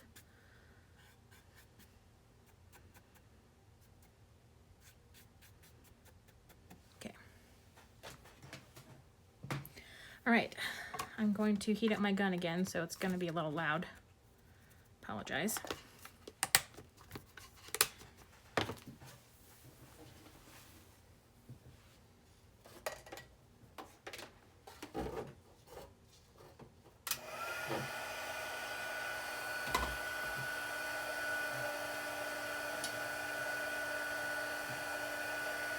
But hopefully it shouldn't take as long to warm up.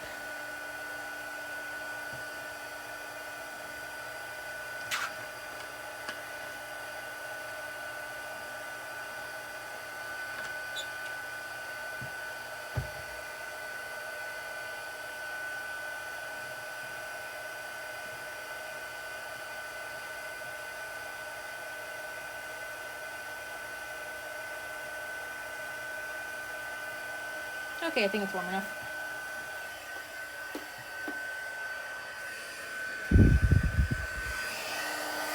Whoops, sorry. Bumping into the stand. Come on.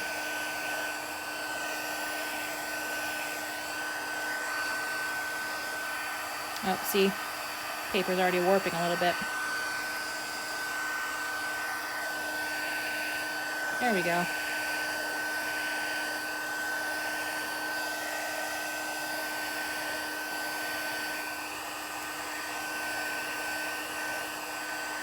Ah! Oh no. It's warping. Oh well.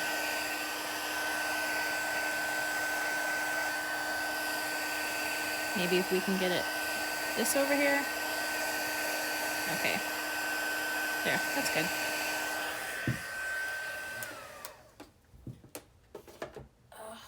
Sorry. There we go. Okay, so the paper is a little bit warped in the back. I'm sorry. It happens.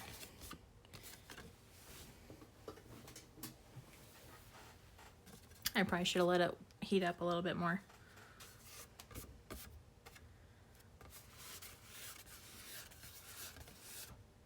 But yeah, this is my brand stamp. It says Erica Bennett Art, mixed media art and handmade greeting cards, and has my website and my logo. And thank you for choosing handmade. Okay, if I handle it too much, it's gonna warp even more. So I'm just gonna brush off some of the extra powder here.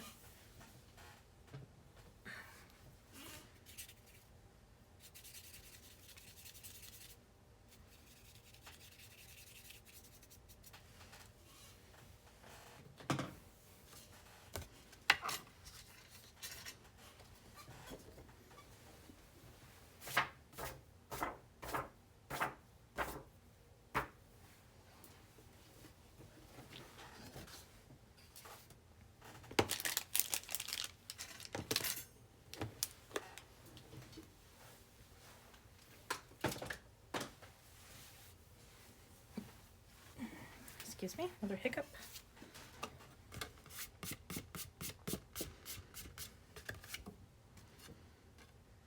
Okay, maybe it'll help if I put a panel on the inside. Help with the warping. Okay, so I'm going to trim some white cardstock to put here on the inside of the card where the message is going to go. So I'll be right back after I trim. Oh, actually, I got a trimmer right over here, don't I? Nope, I don't like that one. Can I use my big one over here?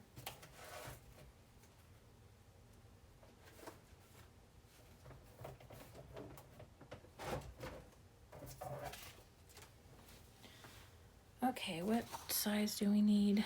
This is 4 1/4 by 5 1/2, so I need a little bit smaller than that.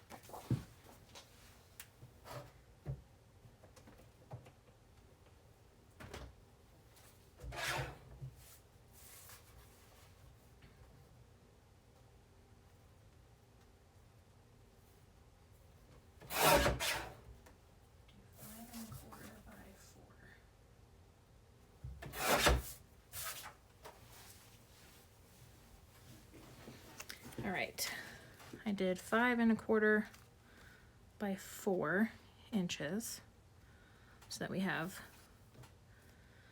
oh, I guess that's about 1/8 of an inch of border on the inside.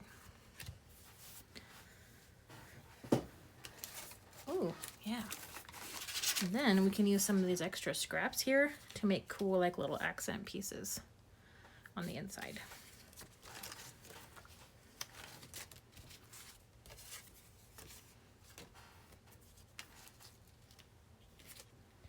So where are my scissors? Gonna snip these strips here.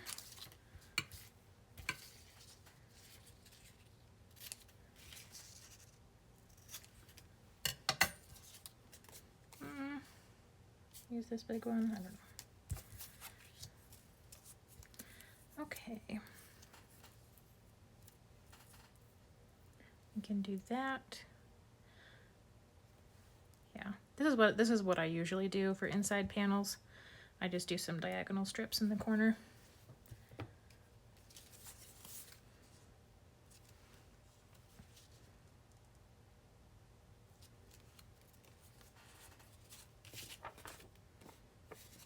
Ooh, can use a little bit of that.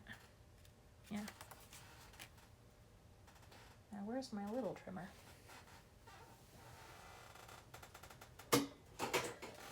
There we go.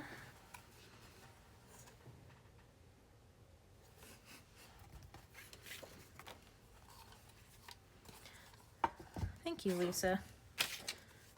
Can always count on you for validation.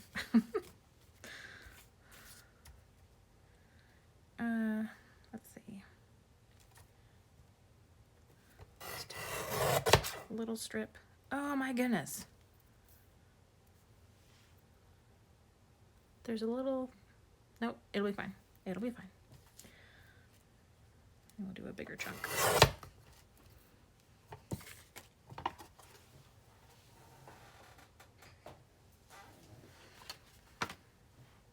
Oops, don't need that yet. Okay, so we're gonna break out the sticker maker again. I'm gonna stick these through.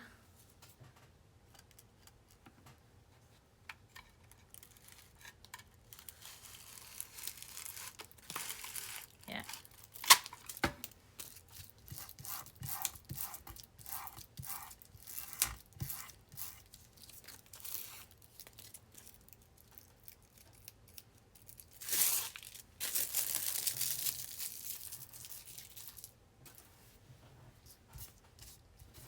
Okay, and since we're putting them diagonally, I'm gonna see if I can put them at a even diagonal, if that's even possible. Now, I figured out how to do this on this board, but I have since forgotten apparently. Oh, of course, I remember now. I remember.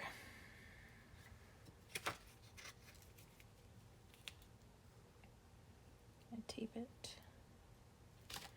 it down.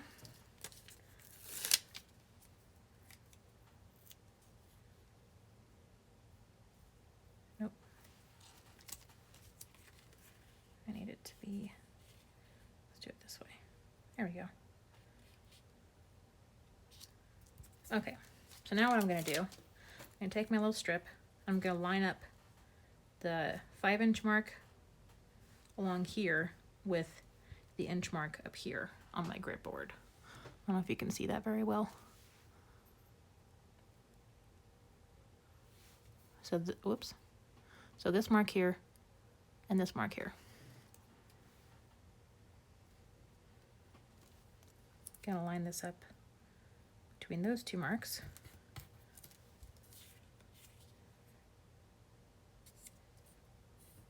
Oh, come on. And grab the other one. And 4. And line up the 4-inch mark with the next inch mark up. Ugh. Oh no. Okay, well, it's stuck now.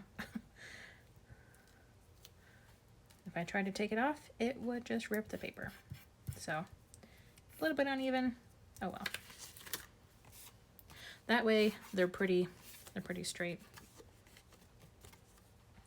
We'll just flip this around. Actually, let's trim this off. Oh no, I've got embossing powder everywhere. And then we just trim off the extra.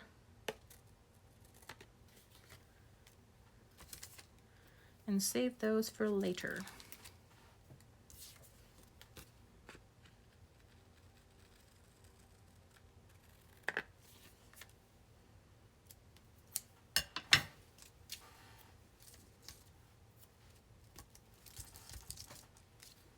Now we have random stickers we can use for something else.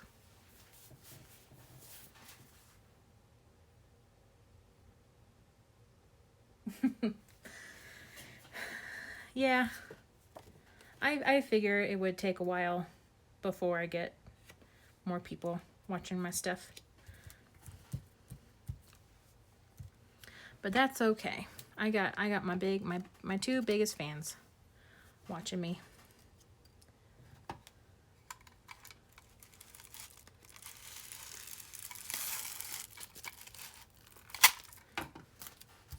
And you know what? If for a long time it's just you and my husband, that's okay.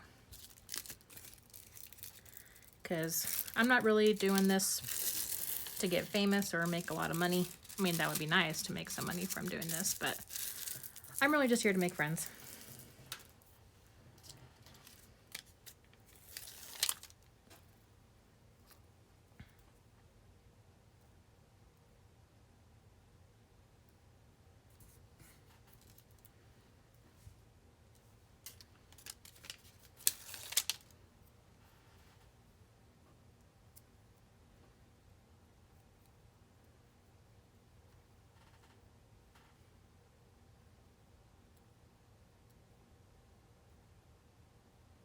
Ooh, let's go a little bit closer.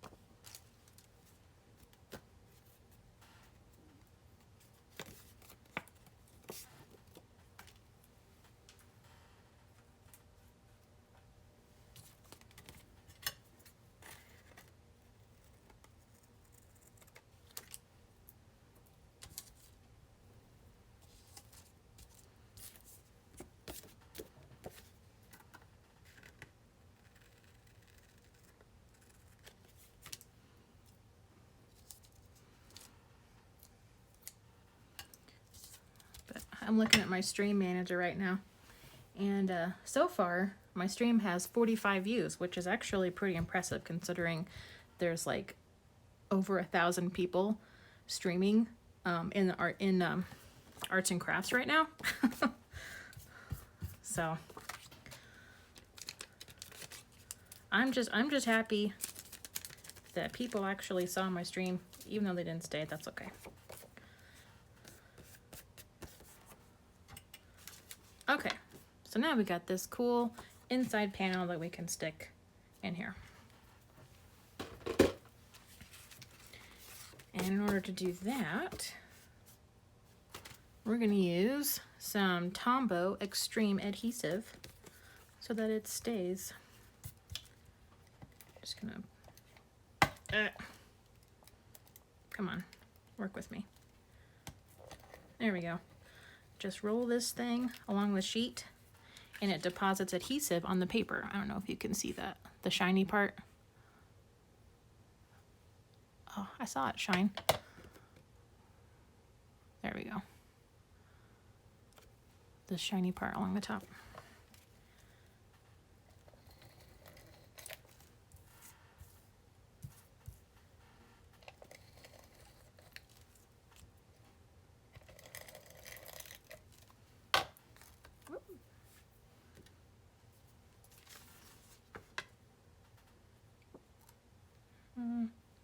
Make sure that's add a little bit more. Hopefully adding these will help stabilize the paper underneath, but we'll see.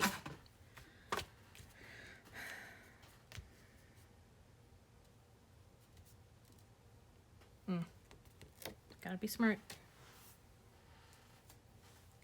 Gotta tape it down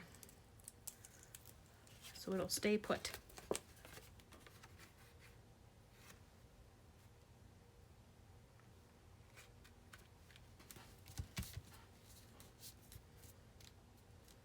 Okay, that's a little better.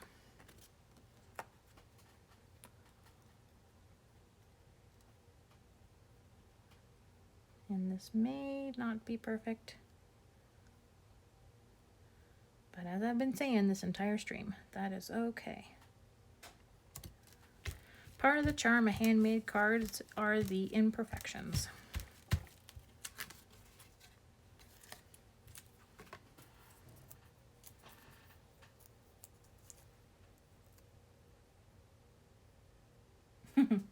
Thank you, Lisa. You're so nice.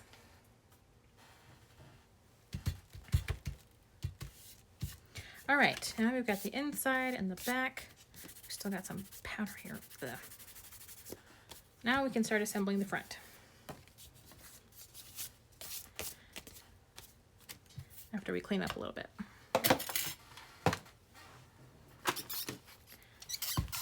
Should clean off my stamp before I forget.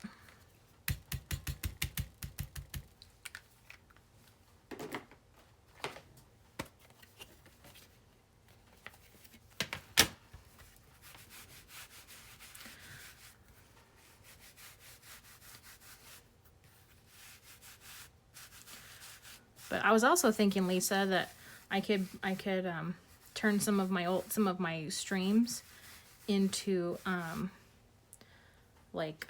into YouTube videos, but where like it's sped up and I do a voiceover. So even if I don't get a lot of people watching my streams, maybe having YouTube videos as like a supplementary thing with this would help.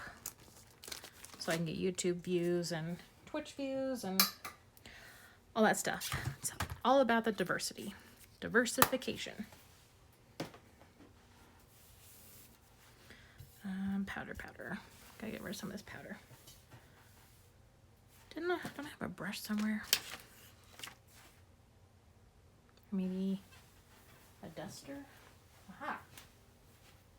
Oh, where's my microfiber cloth? I don't know where that is right now. Just gonna grab my little duster here. Pick up some of the extra embossing powder.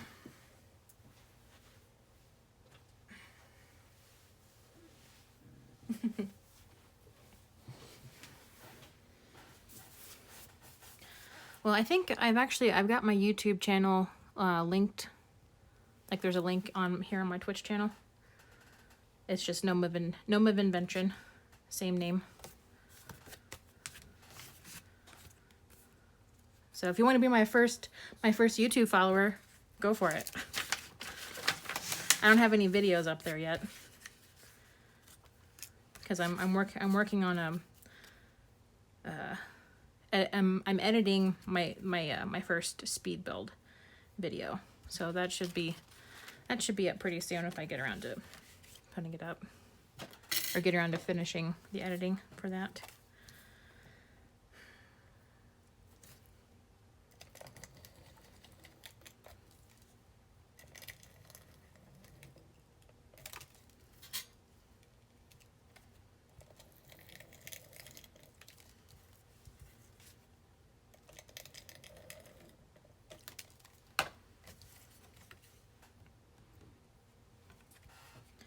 All right, let's see if we can get this on here.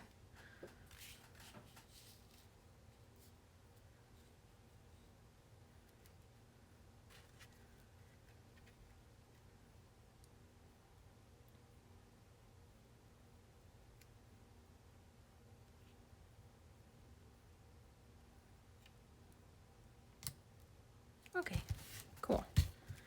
That looks pretty even.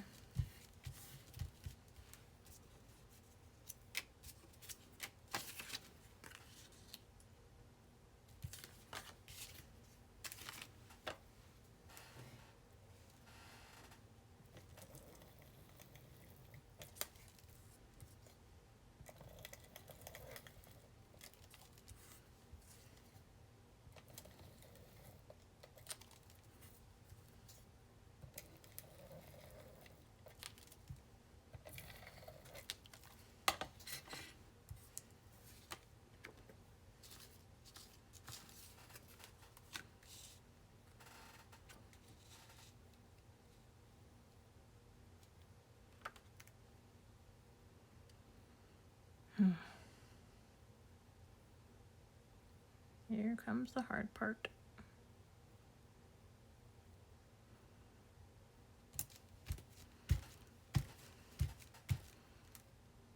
Okay, awesome.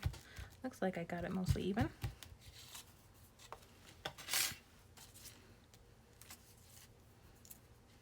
Okay, and then this little thing, we're gonna have it centered, so we actually need it to be a little bit more secure.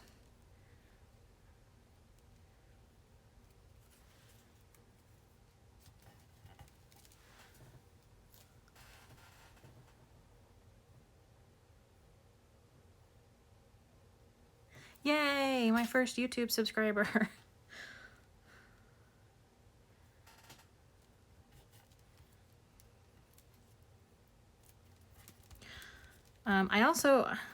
Lisa, I also set up a Patreon for this, but I know you're in college, so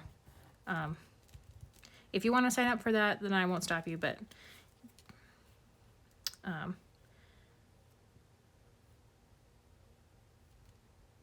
yeah.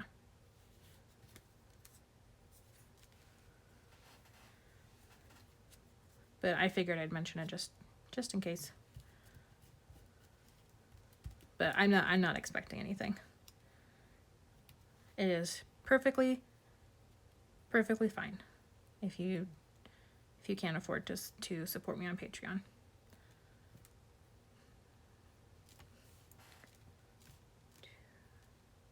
Let's see, we got 1.5 inches. We need 1.5 inches. Okay, cool. That's where it needs to be.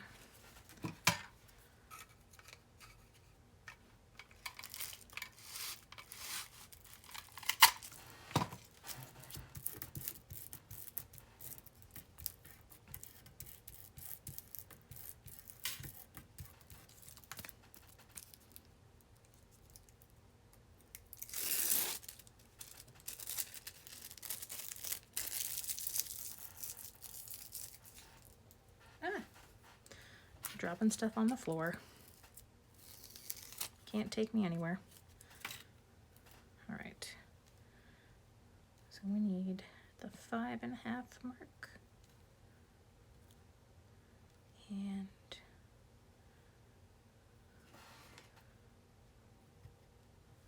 oh, okay.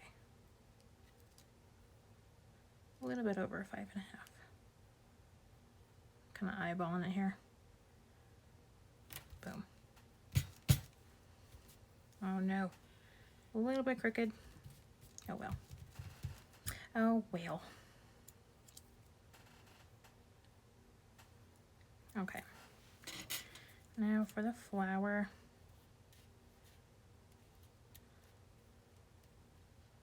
I think I'm going to put the flower right here in the corner. That seems best place for it to fit.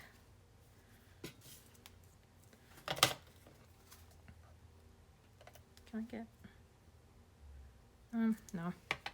Can't quite get enough adhesive on those odd shapes. No! Oh no! What happened? Why didn't the glue stick? Oh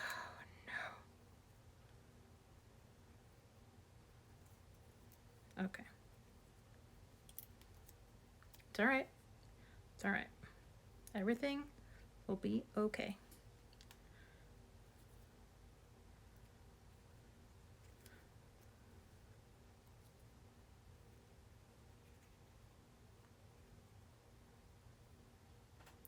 Oh, I forgot you can't see me doing this.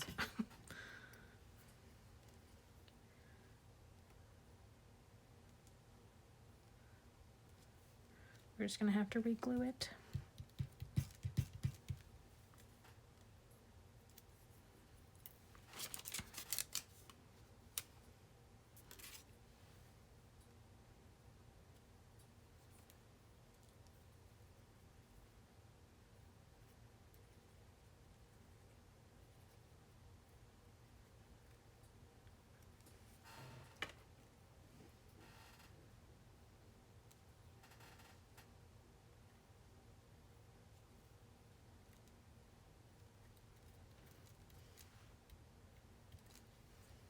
Ah, just coming out like crazy.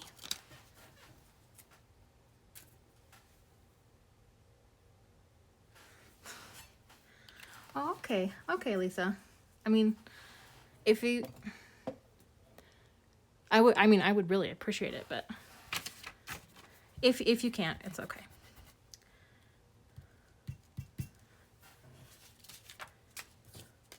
I know things are... I'm really lucky that I got to keep my job during the pandemic, and other people weren't quite so lucky.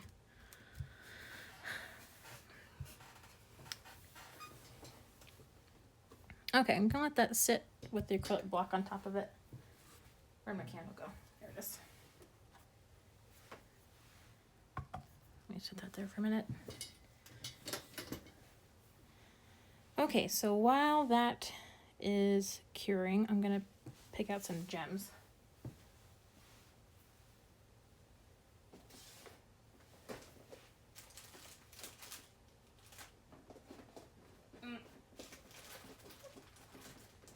Why are you stuck?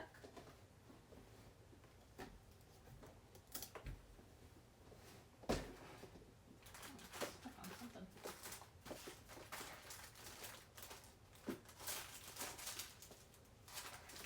Oh my god, is that a spider? That's great.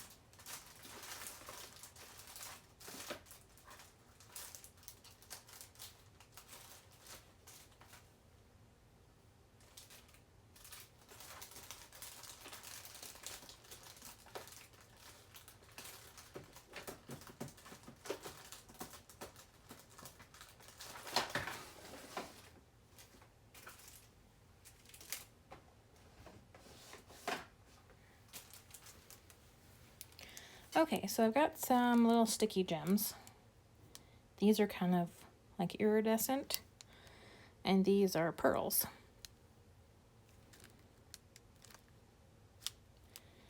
I think the pearls would go better with the silver. Yeah.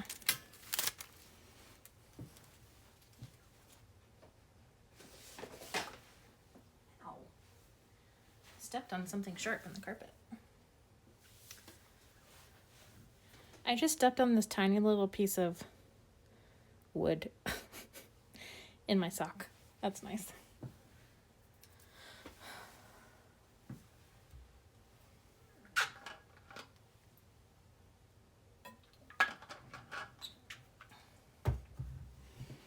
Oh, I suppose while this is while this is drying, we can work on the envelope. I like to decorate the envelopes. Got navy envelopes here, but they're not the same shade of navy as the card. I don't have any white envelopes. Do I? I don't think I do.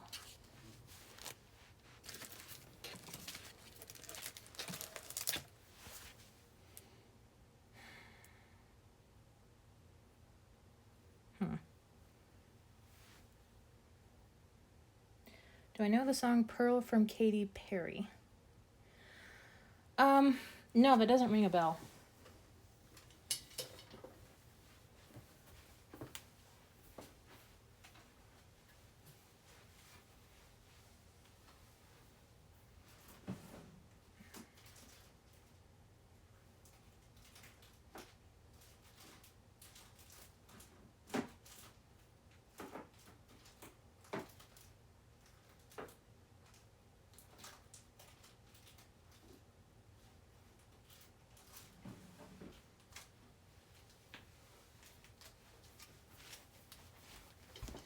Okay, so I have some ivory envelopes,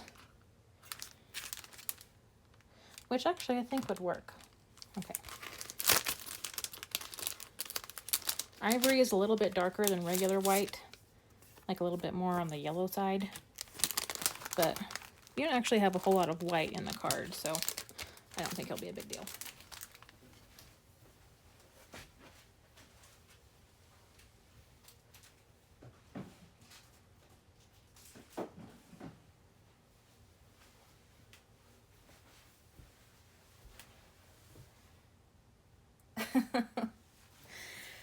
Oh, well, I'm glad that I can be up on the same level as Katy Perry.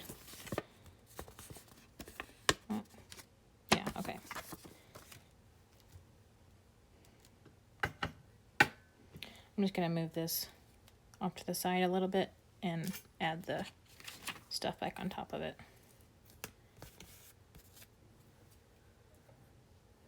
Because I don't want the flower coming apart again. That would be lame.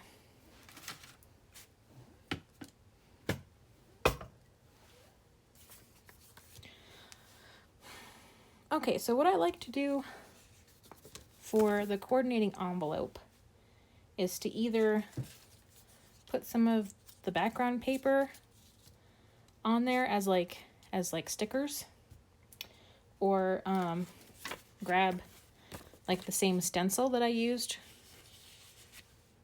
for the background and do like a similar stenciling on the envelope. I think that's what I'm going to do. I'm going to find this stencil here.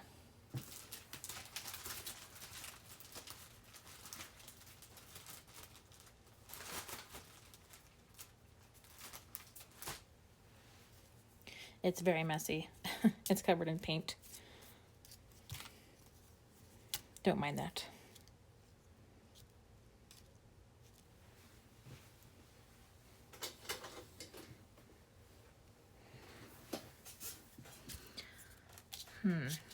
Now what colors should we do? Maybe we can do some like an ombre green, like from the bottom and go up, like a similar green to this, and then stencil some like dark blue vines on top of the green. I think that would look pretty. All right, let's do it. I'm gonna go find a green. Okay, got my dark blue. Let's find a green.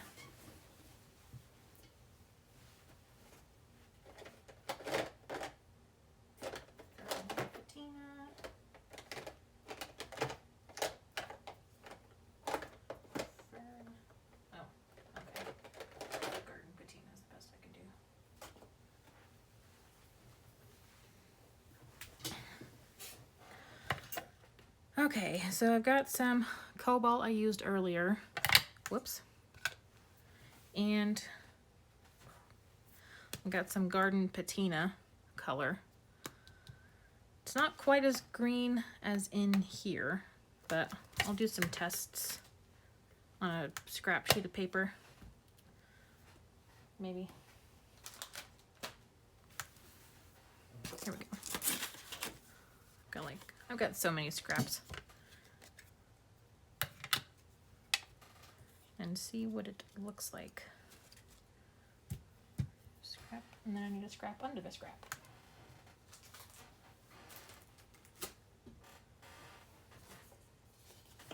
Nope.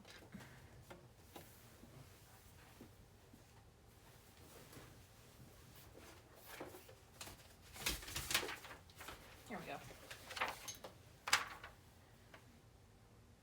Green 2 and purple.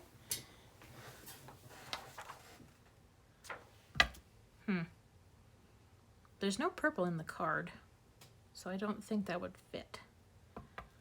But we may need to mix in some purple so that we have the right color.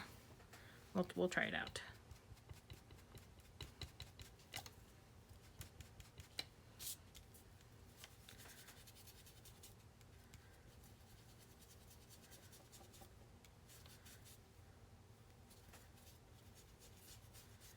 And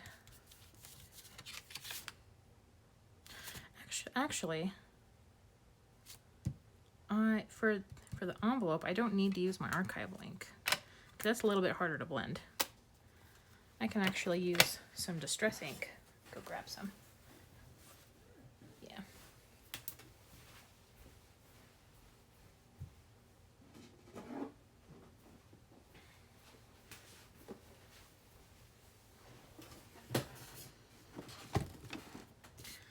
Okay. Got some inks here. Where's the notch? There it is. Oh my gosh. Why is this so hard? There we go. All right. What would be a good green? Twisted citron? No, it's a little bit too yellow.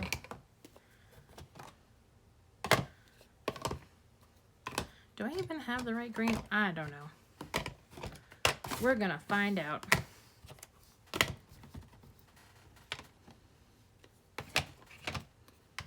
Peacock feathers might work. And peeled paint. Maybe these two together.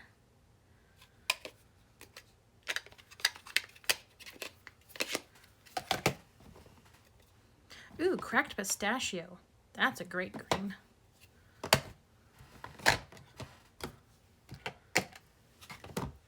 Wonder if I can mix these three together. I know, right? Like cracked pistachio, it's so pretty. And so is peacock feathers.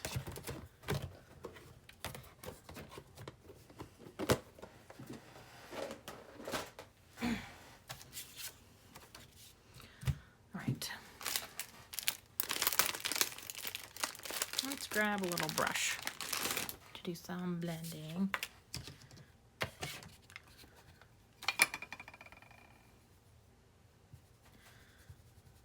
Okay, so these little blending brushes, like these are pretty new to me, so I might not be very good with them. But look how soft that is. Oh man, it's so pretty. Okay, so peacock feathers is about the same color as this garden patina that I used earlier.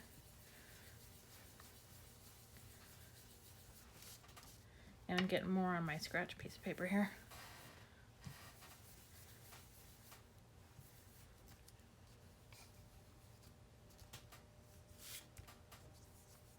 Ah, getting splotches. I don't like splotches.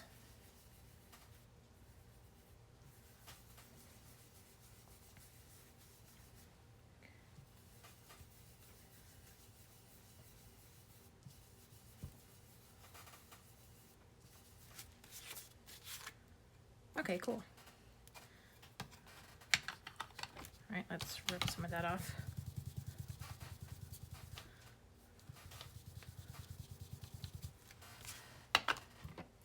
And let's start with, let's add the cracked pistachio before we do peel paint.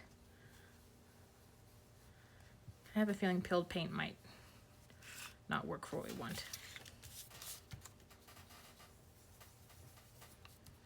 Oh, look at that.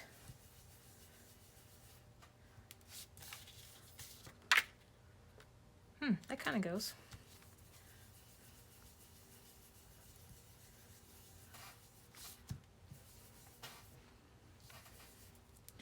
I think those went together nicely.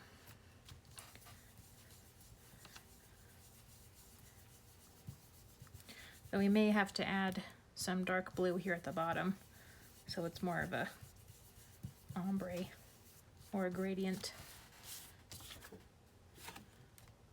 Okay, I kind of like that. It's like a base color.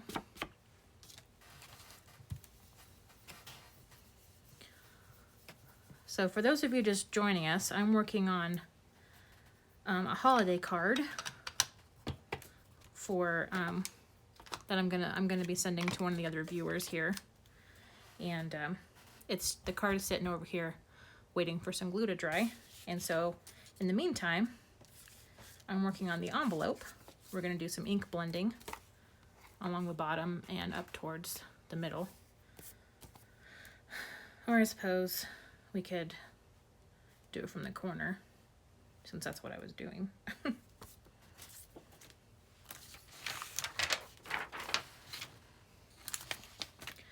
Okay, since we're doing a bigger area, we need a bigger brush.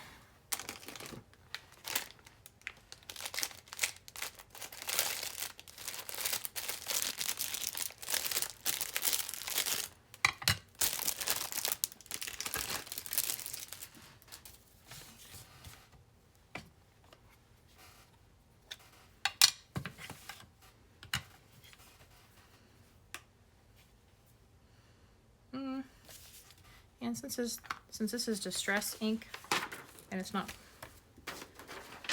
it won't stain my mat, I'm gonna just do it directly on the mat.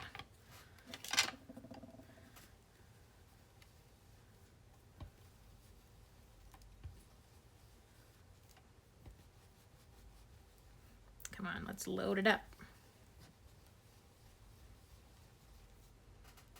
I feel like I'm not getting even coverage on my brush here. Okay, that's good enough. All right, moment of truth. Here we go. Though I've got like a bajillion of these ivory envelopes, so if I totally mess everything up, we can start another one.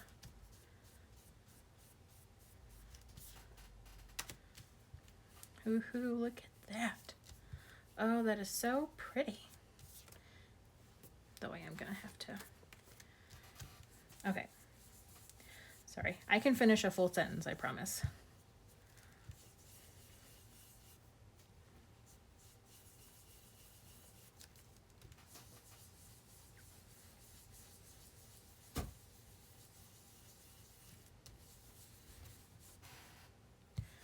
But I'm gonna do some ink blending on the bottom of this card, and then we're gonna do some stenciling over the top of that.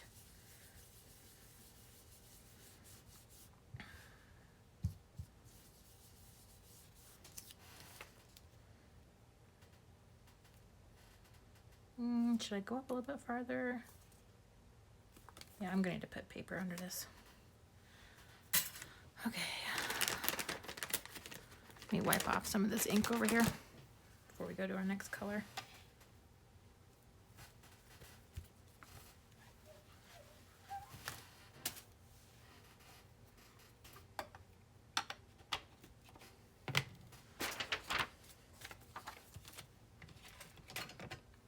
And we're skipping peeled paint, not doing that. We're gonna do cracked pistachio next.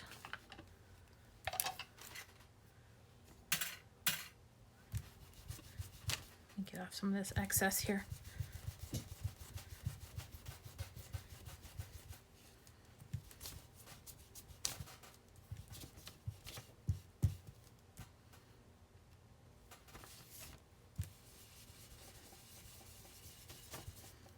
Man, I really loaded that up, didn't I?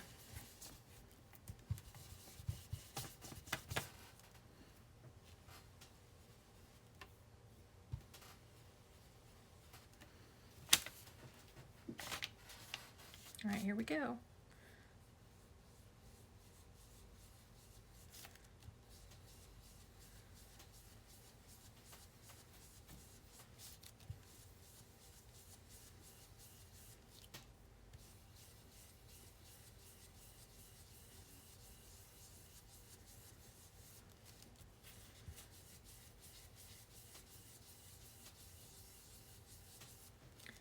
Yeah, that's looking really nice so far.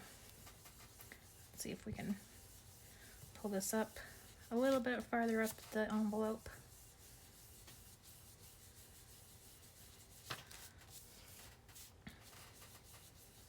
Ink blending isn't one of my strong suits either, so I'm really happy this is working. Looks like we got a bald spot right there.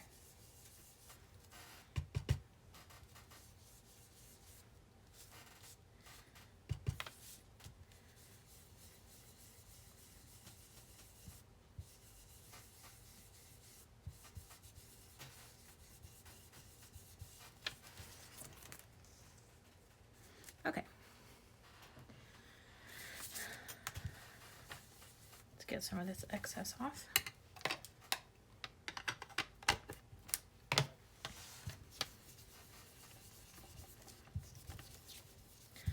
And then I think I want to do a little bit of dark blue down here at the bottom.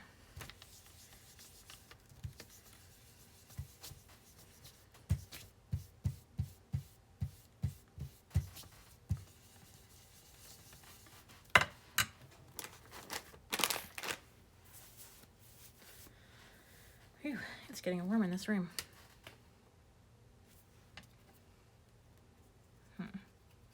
Do I use this brush or do I use a different brush?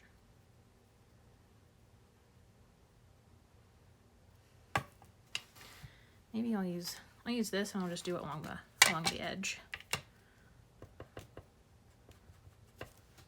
Like we did with the card.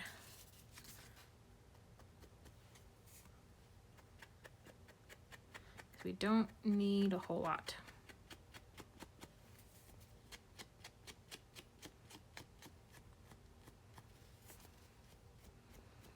Just enough to give us some kind of grounding with the gradient.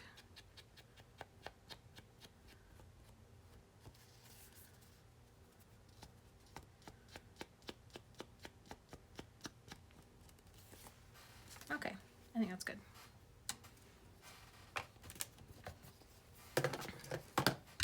All right, stencil. Get that stuff out of the way.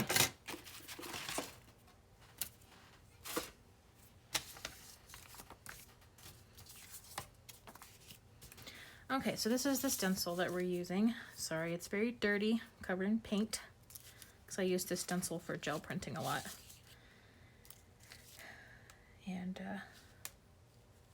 And for gel printing, you usually use acrylic paint.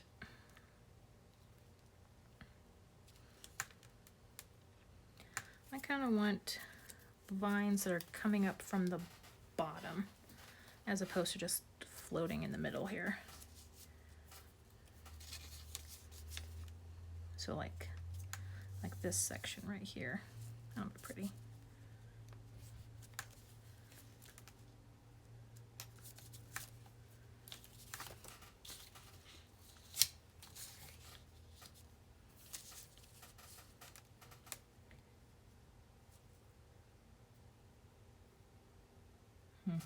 But I gotta make sure they're lined up.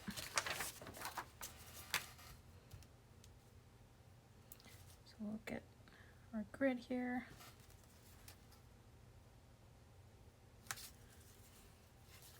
Let me tape this down. So I'm gonna tape the envelope to my grid. And then I'm gonna tape the stencil to the envelope somehow.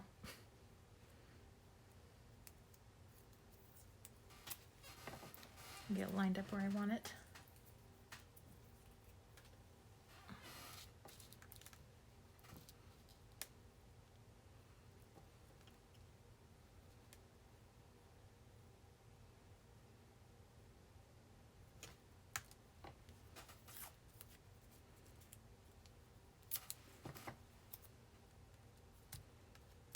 I want to make sure the parts of the stencil are like the sides of the stencil are even. So it's not like making a weird like diagonal thing when I don't want it to be. Okay.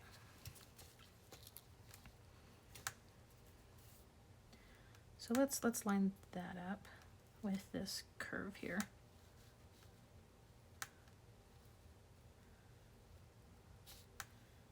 That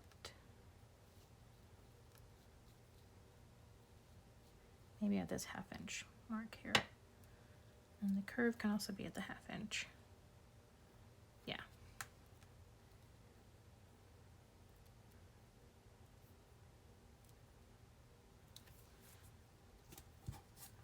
And we'll tape it.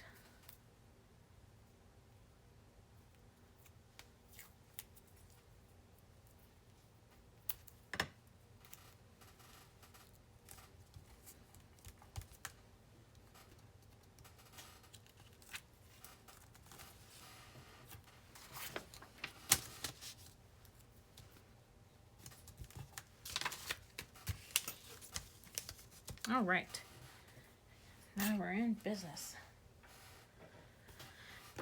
And I'm gonna use this Cobalt Archival ink by Ranger that I've used in other places on the card and in this project.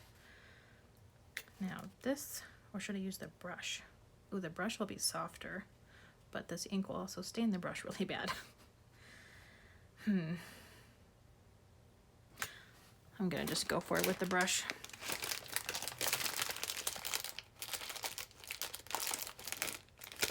Small brush? Yeah.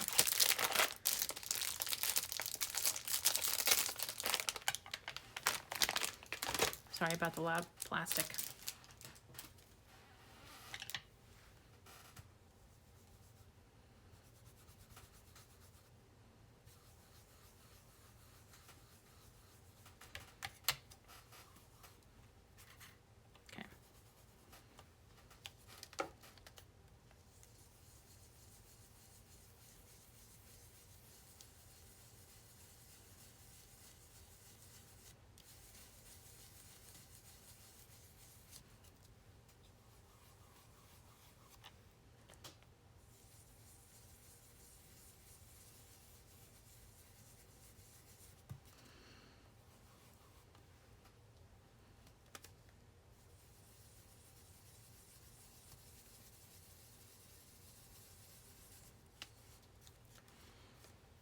Can you guys see this okay? I think I've got like a shadow right here. Or maybe that's just me, I don't know.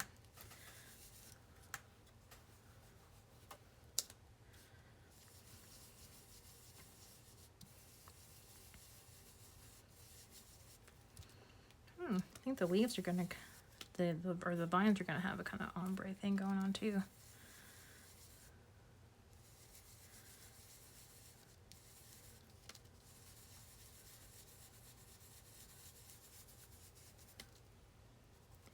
I gotta make sure that this whole bottom thing is the same shade all the way across, or it's an even shade. You know what I'm trying to say. You know what I mean.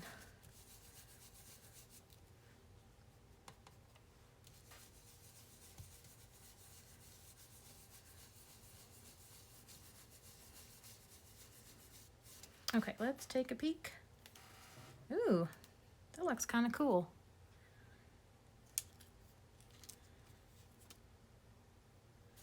Do you want to go up a little bit farther? Let's make the bottom a little bit darker, just so we get more contrast.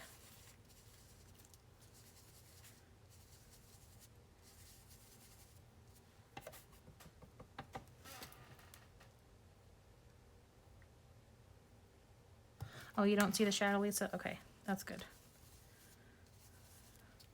I think what I'm looking down through my phone here, and what I'm seeing here is just the ink that I've been putting down, and I thought it was a shadow.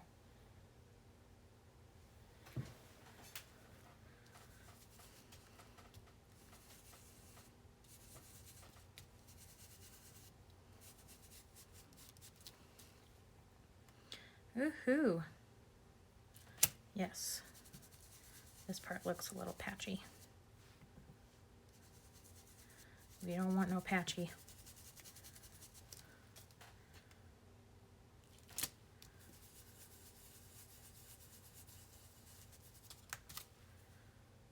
Okay.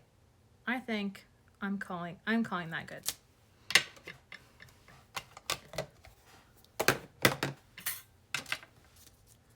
All right, so we can peel this off.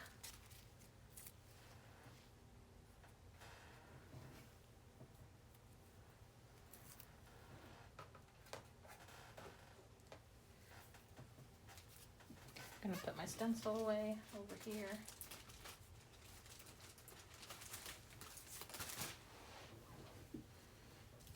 Don't need this. So the green isn't quite as dark as what's in the card, but that's okay. Doesn't necessarily have to be perfect. Doesn't have to be a perfect color match.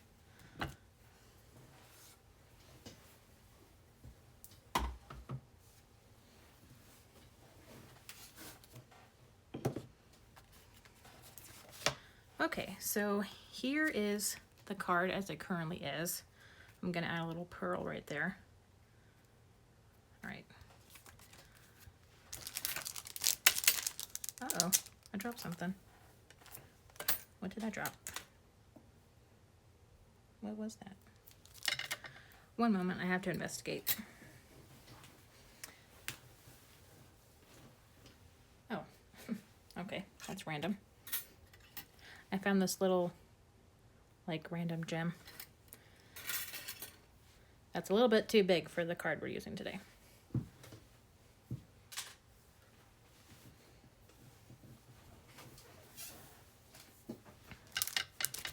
It was probably stuck to the back of this.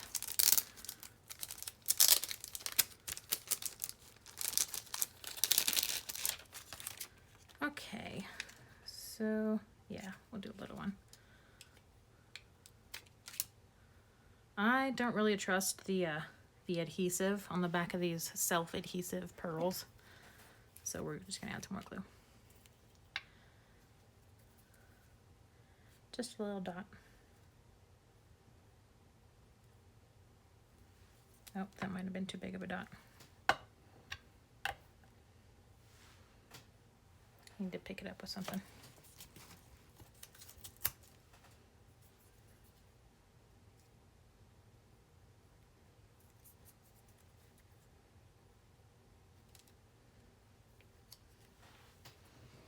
Tweezers.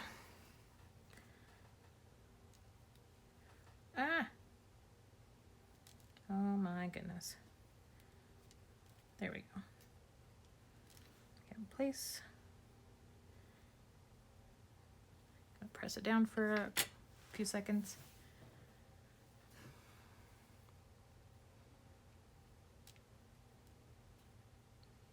Give it a little bit more.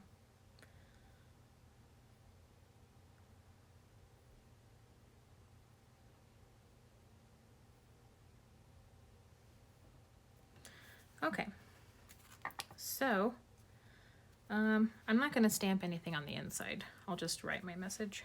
Okay, so here is the finished card. On the front, we've got it's on a navy card base with a silver panel, and then this background is a gel plate print that I made with stencils and paint and texture tools. If you want to see me do a demo of that or do a stream of gel printing, I can definitely do that now that I kind of have a setup that would work for streaming that. So let me know in the comments if you want to see that. And here's our sentiment, holiday greetings. It's silver heat embossed. Look at all that shiny stuff. And on the inside, we've got a panel for the message. And we've got some strips that I cut from the background to decorate it. And then on the back, we've got silver heat embossed brand stamp for my art business. It says Erica Bennett Art on it. My website is ericabennettart.com if you want to see some other cards that I've made and also some fine art pieces that I've created too. Well, I say fine art, they're mixed media stuff. And then here's the coordinating envelope that we did ink blending and some stenciling on top. So,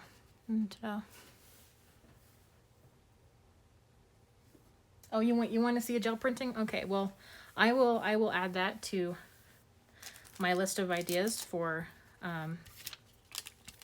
streams, because it's super fun and it's really like you can get into a groove like really easily with gel printing. Like I could make, I don't know, hundreds and hundreds of prints in like one sitting, because it's just like boom boom boom boom boom boom. It's so fun. Okay, well, I was going to do 2 cards today, but I'm already at 2 hours and 42 minutes for this stream. So I think this is probably a good place to stop. With my next greeting card stream, I'll do the next card that uses this background, because I still have enough from the sheet to do a second card. Okay, so thank you all so much for tuning in. I hope to see you at my next stream, and you can follow me on YouTube at Gnome of Invention. I also have a Patreon at the same name if you want to support my channel. Yeah, so give me a follow and make sure to hit the notification bell so that you are notified the next time I stream. All right, good night, everybody.